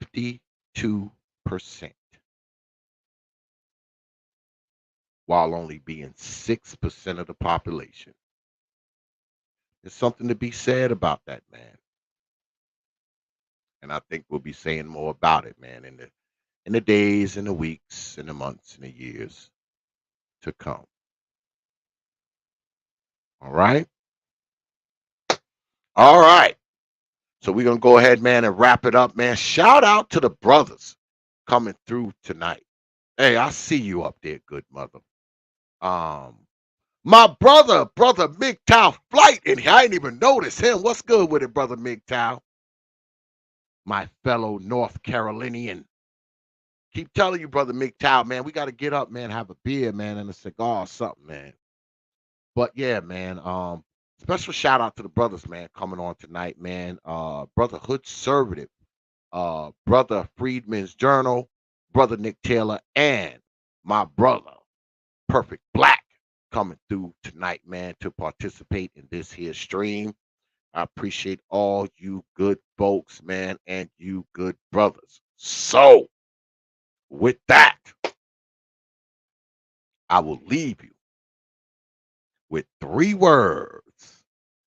You know, like I always do. What about this?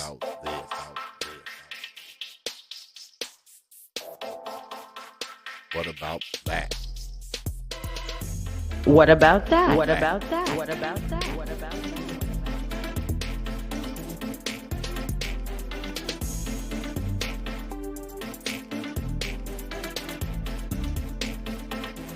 What about this? What about this? What about this? What about this?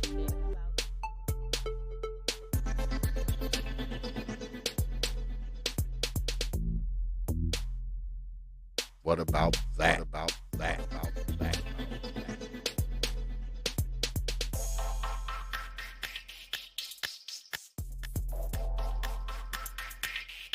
What about this?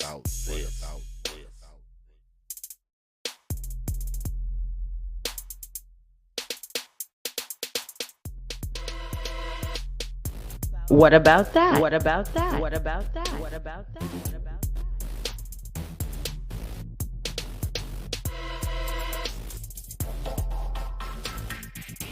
What about this? What about this? What about this? What about this?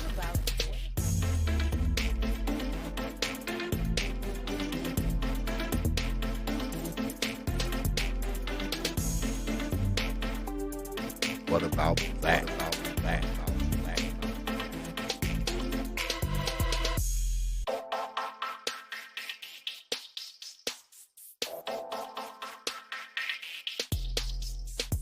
What about this?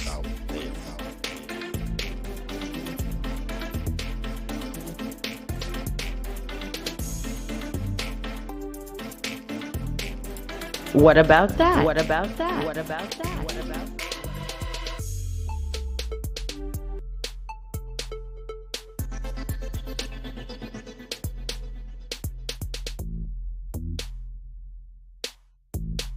What about this? What about this? What about this? What about this?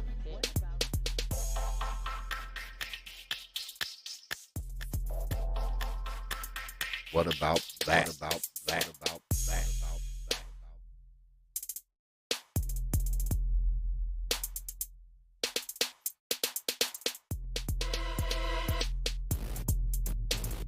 What about this?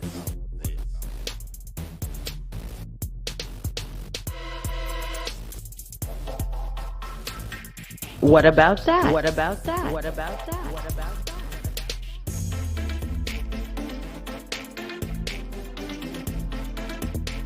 What about this? What about this? What about this? What about this?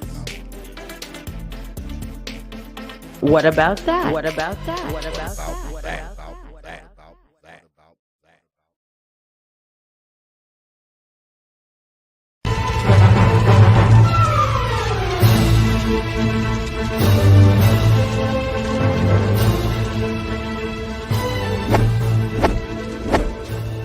Only from T.P.O.T. Media. Open your mind.